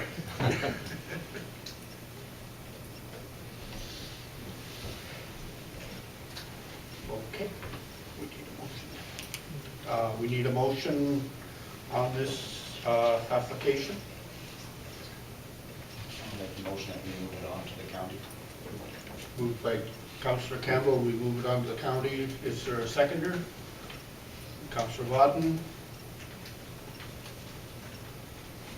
Any further discussion? Call the vote. Those in favor? Those opposed? Motion is carried. Comes the tie. Pardon? Can we have that again? Okay. We need the vote again. Moved by Councillor Campbell, seconded by Councillor Wadden, that this consent application Be sent to county. be recommended for. If we have to do it again, recorded vote, please.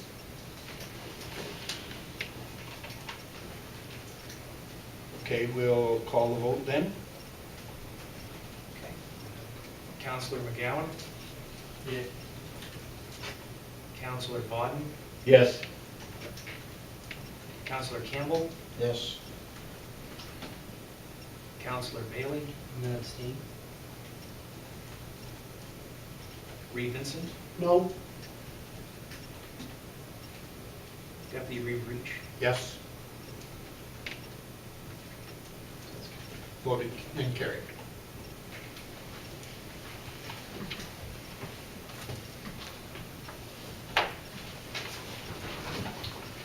Okay.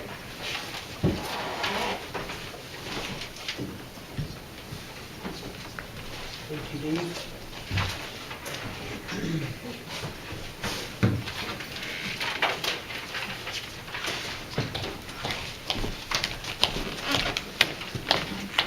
Okay, point number 2, live BIA request to close Queen Street live on January 27th, 2013, with the Live Street Festival. Deputy Reed? I'll move approval of closing Queen Street on July 27th, not January 27th, 2013, for the Street Festival.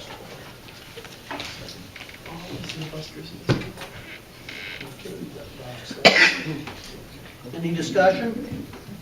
Or should that be circulated to EMS and normal parties? All in favor? Carried. Okay, point number 3, live BIA purchasing policy, printed May 2013.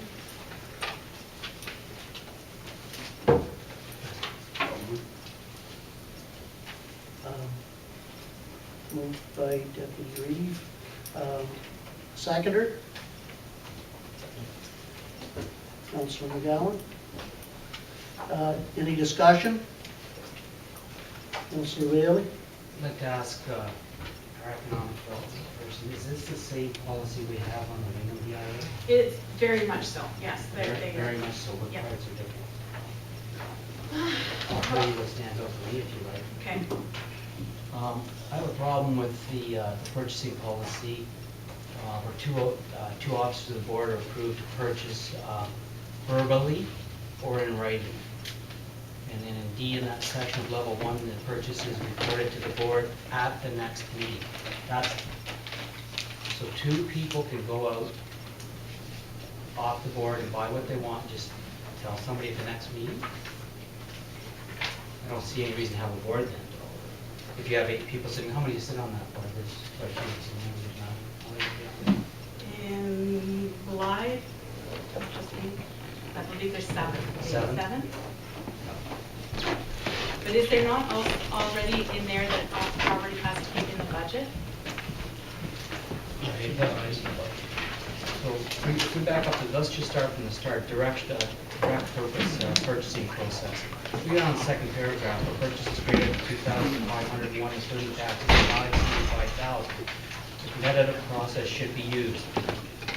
BBIA will obtain 30 written policies where formal advertising, we don't even do that in council.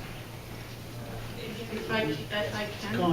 Connie. This BIA for purchasing policy, with Donna's help, was written to be in line with the North Huron policy. Okay. So if we go to the next part, the next paragraph, for purchases greater than 5,000, including taxes, request quotation shall be used. BIA can obtain 3 written policies and practical with the formal advertising, just the way we normally should do on council. We switch the page over. Then we go to this other one. Sorry, Art, you got it there with me. No, that's all right. Here we go with the C and D on level 1. I just don't get, it clearly states here that 2 people can buy what they want. Then we go to the second approval and go to C, and the purchase is confirmed to the Board of Management at the next meeting following the completion of the transaction. Again, this is at the, I'm just not understanding why it's 2 not people the can do final that. point in each of those. The item must be in the budget. Okay. So it has to be in the budget, Yes. like the banners. Yes. Okay. And 2 people can make that decision and go, I just think it's weird that you have a committee, an entire group, and then a committee of 7 people, and 2 people are gonna make these decisions and go back. I can't. These are not new purchases. Because it says that it has to be in the budget, this is, if the banners get ordered, then 2 people off of the board can actually sign for those and move that process forward. It doesn't require the entire board to order the banners. Okay, just clarify, I think. Councilor McGowan. Just to maybe cut through a little bit of this. The board members all vote on the budget. Majority rules.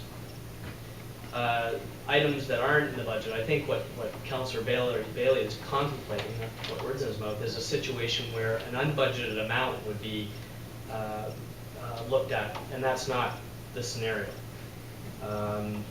If I might ask a question, how much out of an alignment is this from the municipal purchasing policy, which is fairly clear? It looked very similar in a lot of areas to me, and I wondered if our treasurer could answer that question. There are points that are similar, but our own purchasing policy is huge and very complicated, and it's like, 30 or 40 pages. So because we're dealing with both BIAs, much smaller budgets, those budgets have to be approved, as we were saying, by their whole board.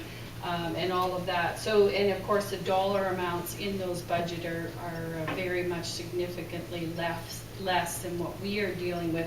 What we were trying to do is to come up with a simpler process for these two BIAs to be able to operate efficiently rather than going through the full-blown processes that we do, but still striking a balance between making sure that that it was competitive and practical. The other thing is too, when you look at both their budgets, in a lot of cases, what they're actually purchasing is not something physical. They do sort of like advertising campaigns and some of those types of things. So in a lot of cases, there wouldn't even be the opportunity to actually put out for a sealed bid. Now the banners or something tangible such as that would be, where some of the advertising and those things would not be. So it is a bit of a hybrid. We've tried to use the basis, the North Huron policy as a basis, but what the goal was to simplify it due to much less dollars being involved with it. So that's the idea. And so Councillor Bailey's concerns, which I think are quite warranted, would be protected through the budgetary process and through the process of the committee voting on said budget. Correct? If I could just expand on that, the budget is not only okayed by the executive, it has to be the entire membership. And it Has does to come be back able to council for review as well. Yes, yes. Councillor Gladden? I just have a question about the wording on page 2. With the word should, for purchases up to $2,500, including taxes, the BBIA should obtain at least 2 informal quotes. Now that leaves it wide open if you say it should, because there could always be an exception. Either you leave the should in and express what are the exceptions to the rule, or say must obtain, shall obtain. Yeah, you're right. And that's true of all 3 paragraphs. And sorry, Brock, I just made a comment there, and that's the same as the point you brought up in our own policy that we use with North Huron. Some of these are such a specific item that there just isn't the opportunity to get 3 quotes because there isn't 3 suppliers. So in those cases, we have to go, if it's an anomaly type item, which a lot of the BIA items are, you certainly can't put like an ad in the paper and for an example of Christmas lights and expect to get 3 quotes because there just isn't 3 suppliers. So in ours, we have the, one of our procedures then is to go to the negotiated method. Right. And so that again is the idea there. But if you would like the wording clarified, if you would feel more comfortable with something with that same idea, Well, then maybe the must or shall really puts them in a box where there's a case where they can't get quotes. yeah, and you There's really not. just can't. And you sort of covered that in the 3rd paragraph where it says where practical. So maybe we should just leave it as it is and hope for the best. I don't know. We don't want to tie them in knots. Councillor Bailey? So then I guess I'll go back to my original question. Why do we need 2 separate purchasing policies, for one for Blythe and one for Wingham? Because you said there were differences in this one and there are in Wingham. It is actually mandated by the Ontario BIA that each BIA must have their own purchasing policy. I don't argue that, but why wouldn't we use the same one and have one as Blythe and one as Wingham? Because the boards of each of the BIAs, actually, probably the major difference in there is the amount of money that we're dealing with. And that was voted on by the executive, how much, where those level 1 and level 2, and what dollar amounts trigger those are different. But as a council, we have the jurisdiction over these BIAs. I'm not understanding why we need 2 different policies, 2 different. We have a police force, or we have a fire department. We have a station in Wingham and a station in Blythe. We run under the same rules, don't we, Keith? Yeah. I am going to speak here. We have a Wingham Business Improvement. They have members.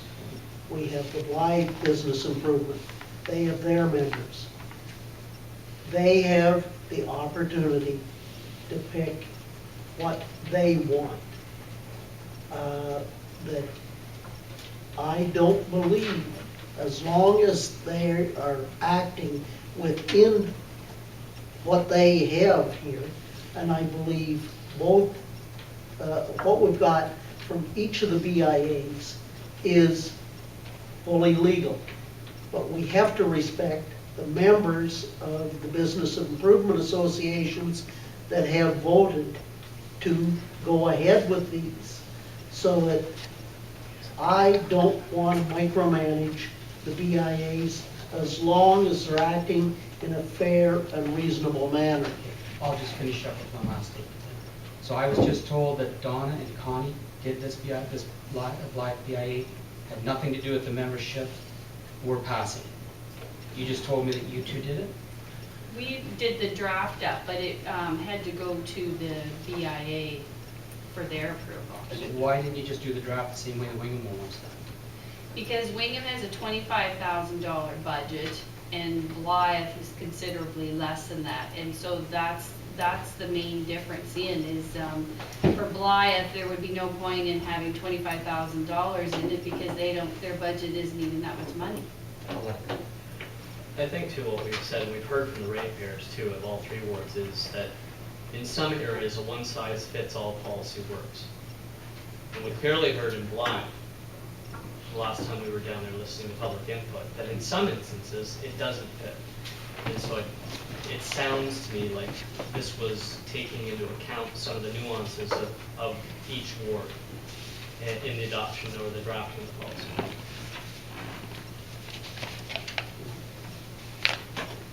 Is there any further motion? All in favor of the motion? Carried. Okay,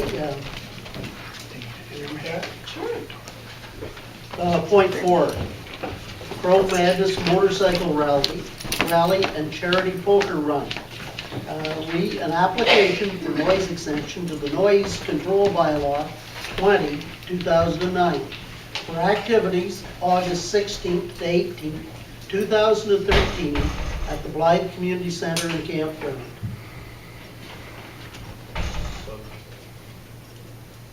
Do I have a second? Councillor Lawton seconds. Any discussion?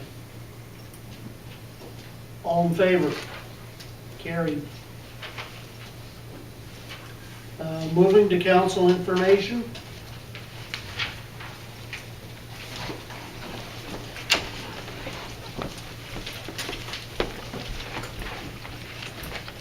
Just on the bills and accounts, Your Worship, on one question on page number 8, there's an item at the bottom for T-shirts for the ESTC. I wonder if somebody could just provide me a little bit of information about that. Yes, we've always had clothing to sell at DSTC.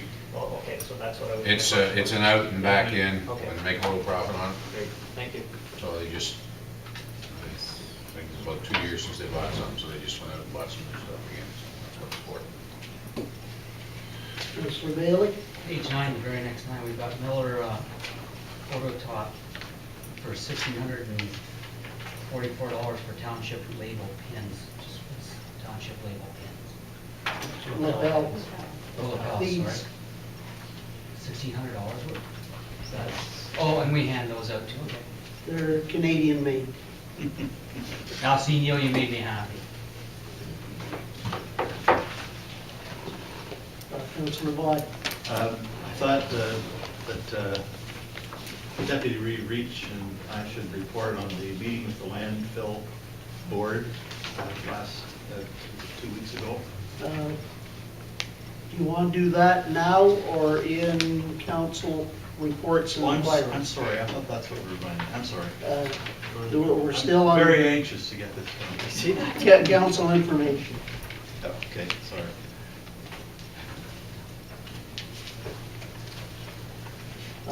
Quickly on point number 5, the Huron Plowmen's Association is having a little bit of a celebration, June 23rd, and the site for the 2017 International Plowing Match will be announced at that time. So that should be very interesting for, I'll say, the 4 sites that have been bidding, they're vying for it. Gary? Point number 2, is there a counselor who would be available to attend the meeting at the school board on June 26th to represent our interests? I have another commitment myself, so. Since they changed that to a Wednesday from a Friday afternoon. I can make that if anybody wants to email me their interest, provided it's relevant to moving forward. I'm more than willing to ask, actually I have a couple questions and ask them. So I'm fine. You're available to the... Yeah, I will take care of I that. think the big part of it is meet, greet, and network. Yeah. If I have any questions, I'll ask them. Or if you guys have any questions, I'll ask them. So you're volunteering? Yep. Okay.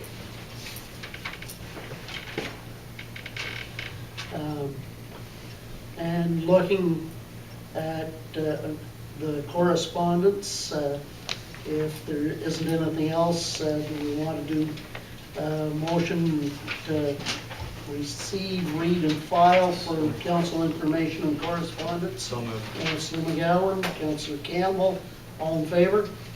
Carried.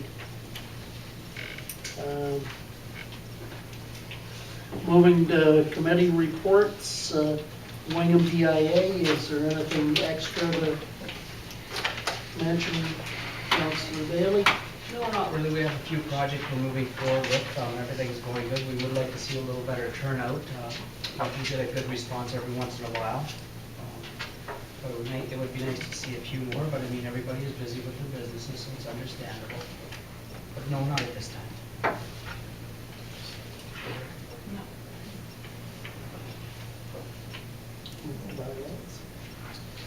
Moving to bylaws. Bylaw number 48, 2013, being a bylaw to authorize the Region Clerk to sign on behalf of council a lease agreement with the Avon Maitland District School Board for the before and after school programs at Maitland River Public School in Wingham. I'll move for second, third. Okay. And Councillor Campbell seconds. Any discussion? Just one, has this been vetted by our own municipal solicitor? I have not sent it for review. I think it's a renewal, is that right? Well, it's a renewal, but it is a new agreement. This is basically the same wording as the old. It's just the location. The location change. Location Okay, that's change. fine. All in favor? Carried. Bylaw number 49, 2013. Being a bylaw to authorize the Region Clerk to sign on behalf of council a stipulated price contract between Heather and Little Limited, Markham, Ontario, and the Corporation of the Township of North Huron for North Huron Town Hall exterior restoration, Phase 1. For second, Councillor McGowan. Councillor Vodden seconds. Any discussion? All in favor? Carried. Excuse me, I have a question going back to the previous motion. Oh, okay. The agreement with the school board. There's a clause in there that says that the North Huron would be responsible for janitorial services within the area. What does that entail? Do we have to hire a janitor to go in after the day, or what does that Just involve? clean up, general clean up. I think they get an activity. Just within the classroom? Okay, that's satisfactory? Yes. Okay, thank you. Now to the landfill site meeting that Dave and you were at. For Rye Public Landfill? Yeah, we had a meeting with the landfill board, there are 3 meetings a year held there, and I raised the points that I raised in council the other day about the cost that we're incurring every year on this, and the fact that all we seem to be doing is measuring the flow. The only progress that has been made is the progress of the chloride plume across the landfill site towards the boundaries, and maybe past. Now, in response to that, nobody fainted or got really upset about it, but I would say that they had a tough time thinking of things that have been accomplished through these 3 decades of muddling around about the landfill. And the one point that they raised, they said, well, we stopped accepting the tannery wastes as of March 31st, 2004. That was a good move. And the second move that they, second thing that they did was they, what was it? They capped it. They put the cap on, right? And now the whole area is fully capped with a more impermeable kind of soil. So those are, as far as I can gather, are the only 2 accomplishments. But in the meantime, the plume is still moving, and it's still registering, and we're still measuring it, and probably putting in more test wells as things go on. And there are other issues that are coming up. I thought the new issue of the new costs was something new, but now I'm doing some research. I'm going back through the records, right back to 1980, and find out that in the 1980s they were already talking about the possible necessity of purchasing adjoining lands. So this is not a new thing. It's new to me because I've just been on the board for a couple of years. But it's a matter of very, very deep concern, and I think that I'm not prepared to make any recommendations. I'm doing this research. I've got 25 pages of notes so far, and they're going to give me some more copies of minutes of the Blythe Council, because every 2 or 3 meetings there's some comment about the landfill. So I'm going to compile these together, landfill records and Blythe Council minutes, and I'm going to distill it down to hopefully 1 or 2 pages, unless you're anxious to read the whole thing. But possibly we may be able to make some decisions, although our freedom of choice is very, very limited. And I think it's just a shame that we have the Ministry of the Environment with all kinds of engineering expertise behind them. We have our local engineering firm that do a terrific job, but nobody has come up with a solution. And I think it's been a very expensive mistake, and my argument is that if we had done nothing between 1985 and today, things wouldn't be very much different than they are right now. Be the same. The only thing that is, I think, good happening out there is that the chloride levels in the landfill are decreasing, and also the chloride levels along the old rail line are also decreasing. So that gives us a little bit of hope that the plume may not go much farther. But my concern with the whole thing is if the ministry decides that we have to buy adjacent land, because that land is in central Huron, who owns the land ultimately? And my other question is, who owns the dump land as it stands now? And with our legal responsibility, do we have a name on the title, and will we have a name on the title of the land that we do purchase?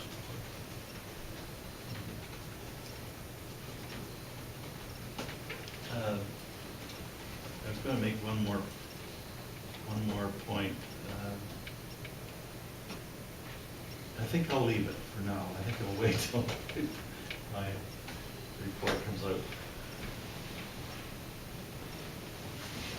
But I know at one time, there was at least one of the families that owned property that may be affected by the plume, said they didn't care, but they didn't want to have to sell any of the property.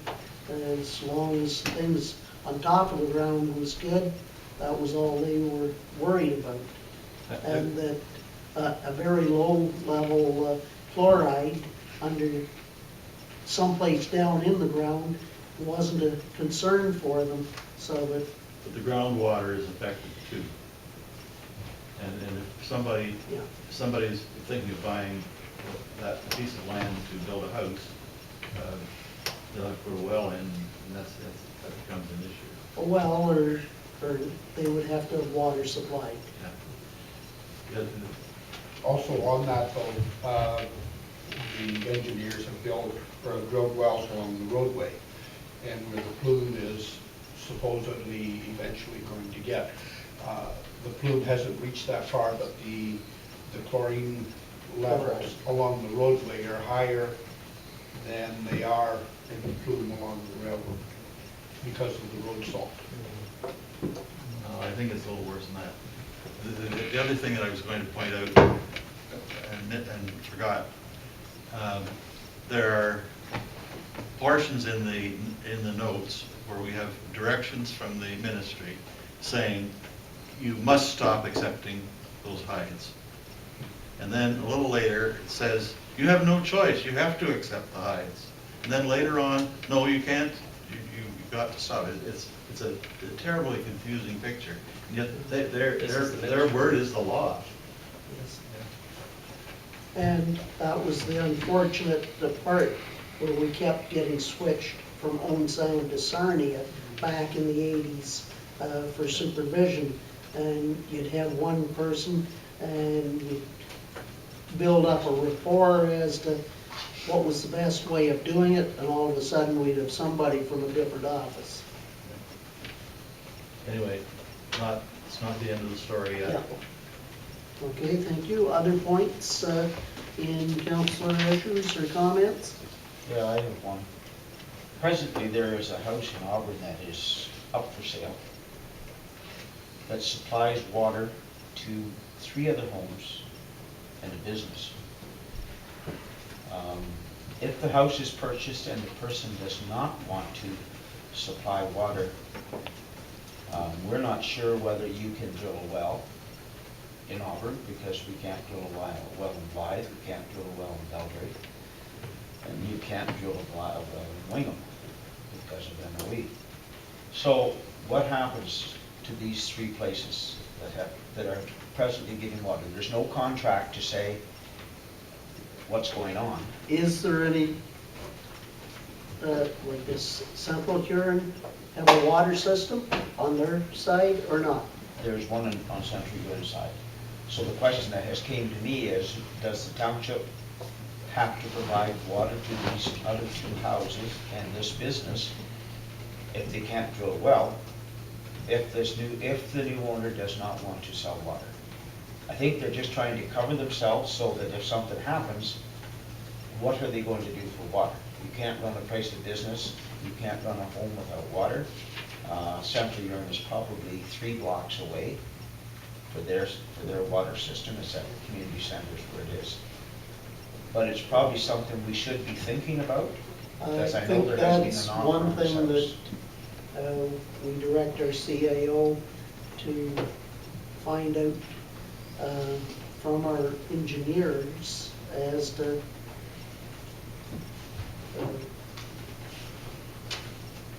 the rules and regulations that would have to be followed, or lawyer, whichever.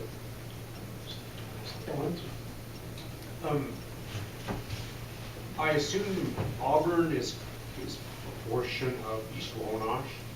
This is in Auburn's portion of East Wabash.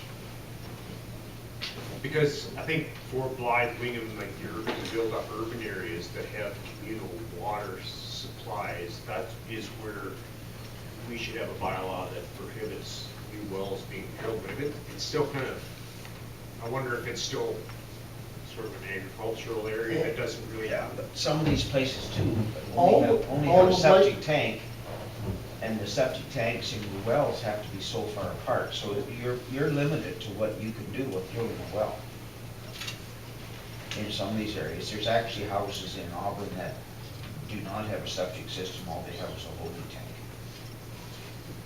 Okay, so this is something that just came up, and they're just wondering, should we be contacting Central Huron to see what capacity their well has, whether or not there's the opportunity of buying water, who supplies the line to the places that have to have water?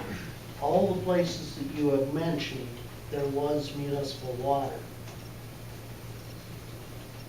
No, it's on town water. It's on their own water systems. Not all, there has never been town water in East Walnosh, the side of Auburn. The What water I'm has been saying supplied by. is, you said Belgrade, Wingham, Blythe. Yes. There is.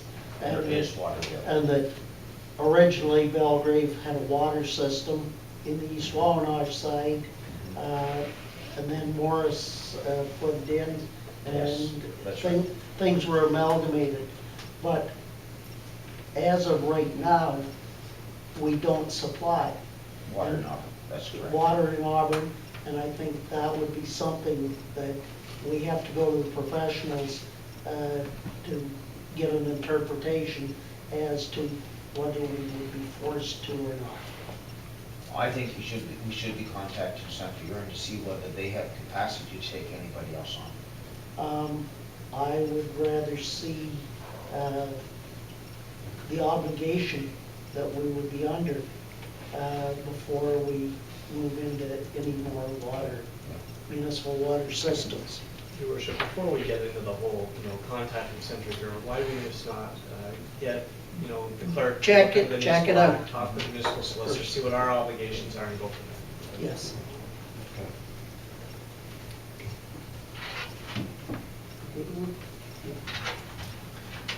Other points? Okay. If there isn't anything else from council, clerk administrator's report. Okay, thank you. I've drafted a news release that I would like to issue first thing tomorrow morning, announcing the release of our new video website. And I just wanted to make sure that council was okay with the news release before it's issued. Make a motion to adopt the news release. Councilor Campbell, seconds. All in favor? Carried. And so this news release will go to our usual media sources.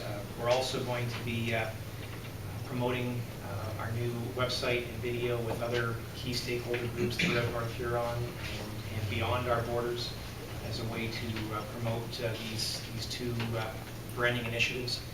And so we have a big rollout plan for tomorrow morning to spread the word. Anything you can do to help us spread the word would be much appreciated. In terms of sending a link of our website to friends or relatives, associates, neighbors, that'd be great. We will also be communicating with investors, developers, real estate agents, and to make them aware of these two branding initiatives. Just a reminder that a delegation from the Blythe BIA will be appearing at this Wednesday's County Council meeting at 9 o'clock. And the delegation will be speaking about parkettes and parkades in downtown Blythe, and the delegation will be requesting the County Council approve the parkettes, parkades.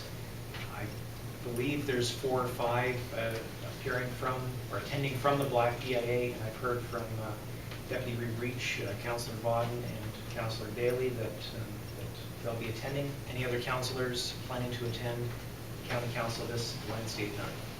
Of course, Reedus will be there. Okay. Also wanted to mention that, I also wanted to thank and acknowledge Doug Kuyvenhoven, and volunteers from the Maitland River Community Church who have cut a couple of lawns in Wingham over the last week or two.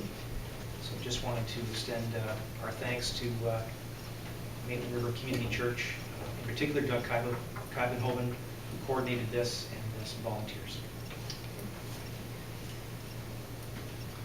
Also a reminder that the new concept Quality Doors official opening is this Friday between 11 and 2 p.m.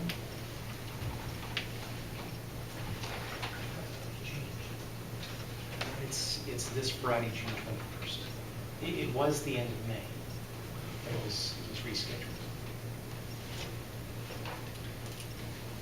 We've also provided information, or Joe Hallahan's provided information to you tonight about this year's Threshers renewal.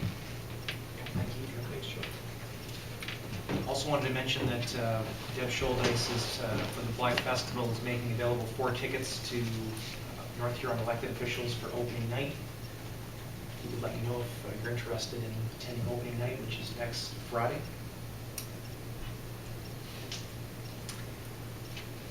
And I also wanted to share my time with Keith, firefighter. It's just more for your information. One of our firefighters from Blythe Station, Al Derry, is going to compete in the Firefighters Challenge in Kitchener on the 29th of June. We wish him luck. He's been chopping and pulling tractor tires around.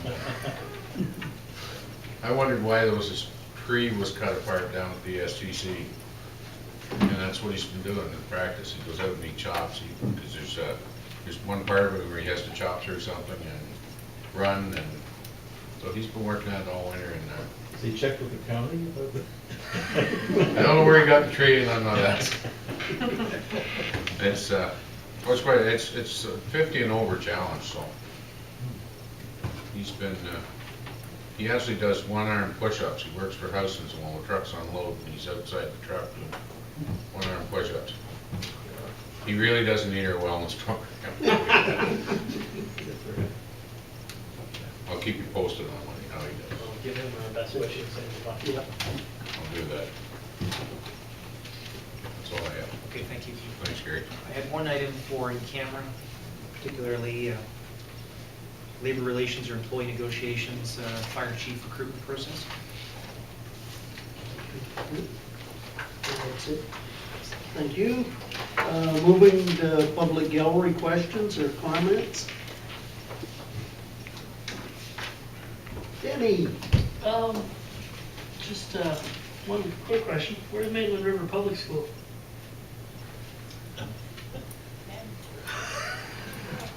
Just sit down. Don't say anything. John Street. Elementary school is what you're looking for. Yes. In your official documentation, you may want to reflect that. Thank you. We better hand slap it. I have other names for it. Actually, I was wondering if I could get final costs on the website and the video. Sure. Okay. We can provide that right now. What was that? The cost of the website and the video that edits it. I don't know the cost of the website at this point in time. But the amount we budgeted. And, It yeah, was around $2,500. website and the cost of the video was $4,200.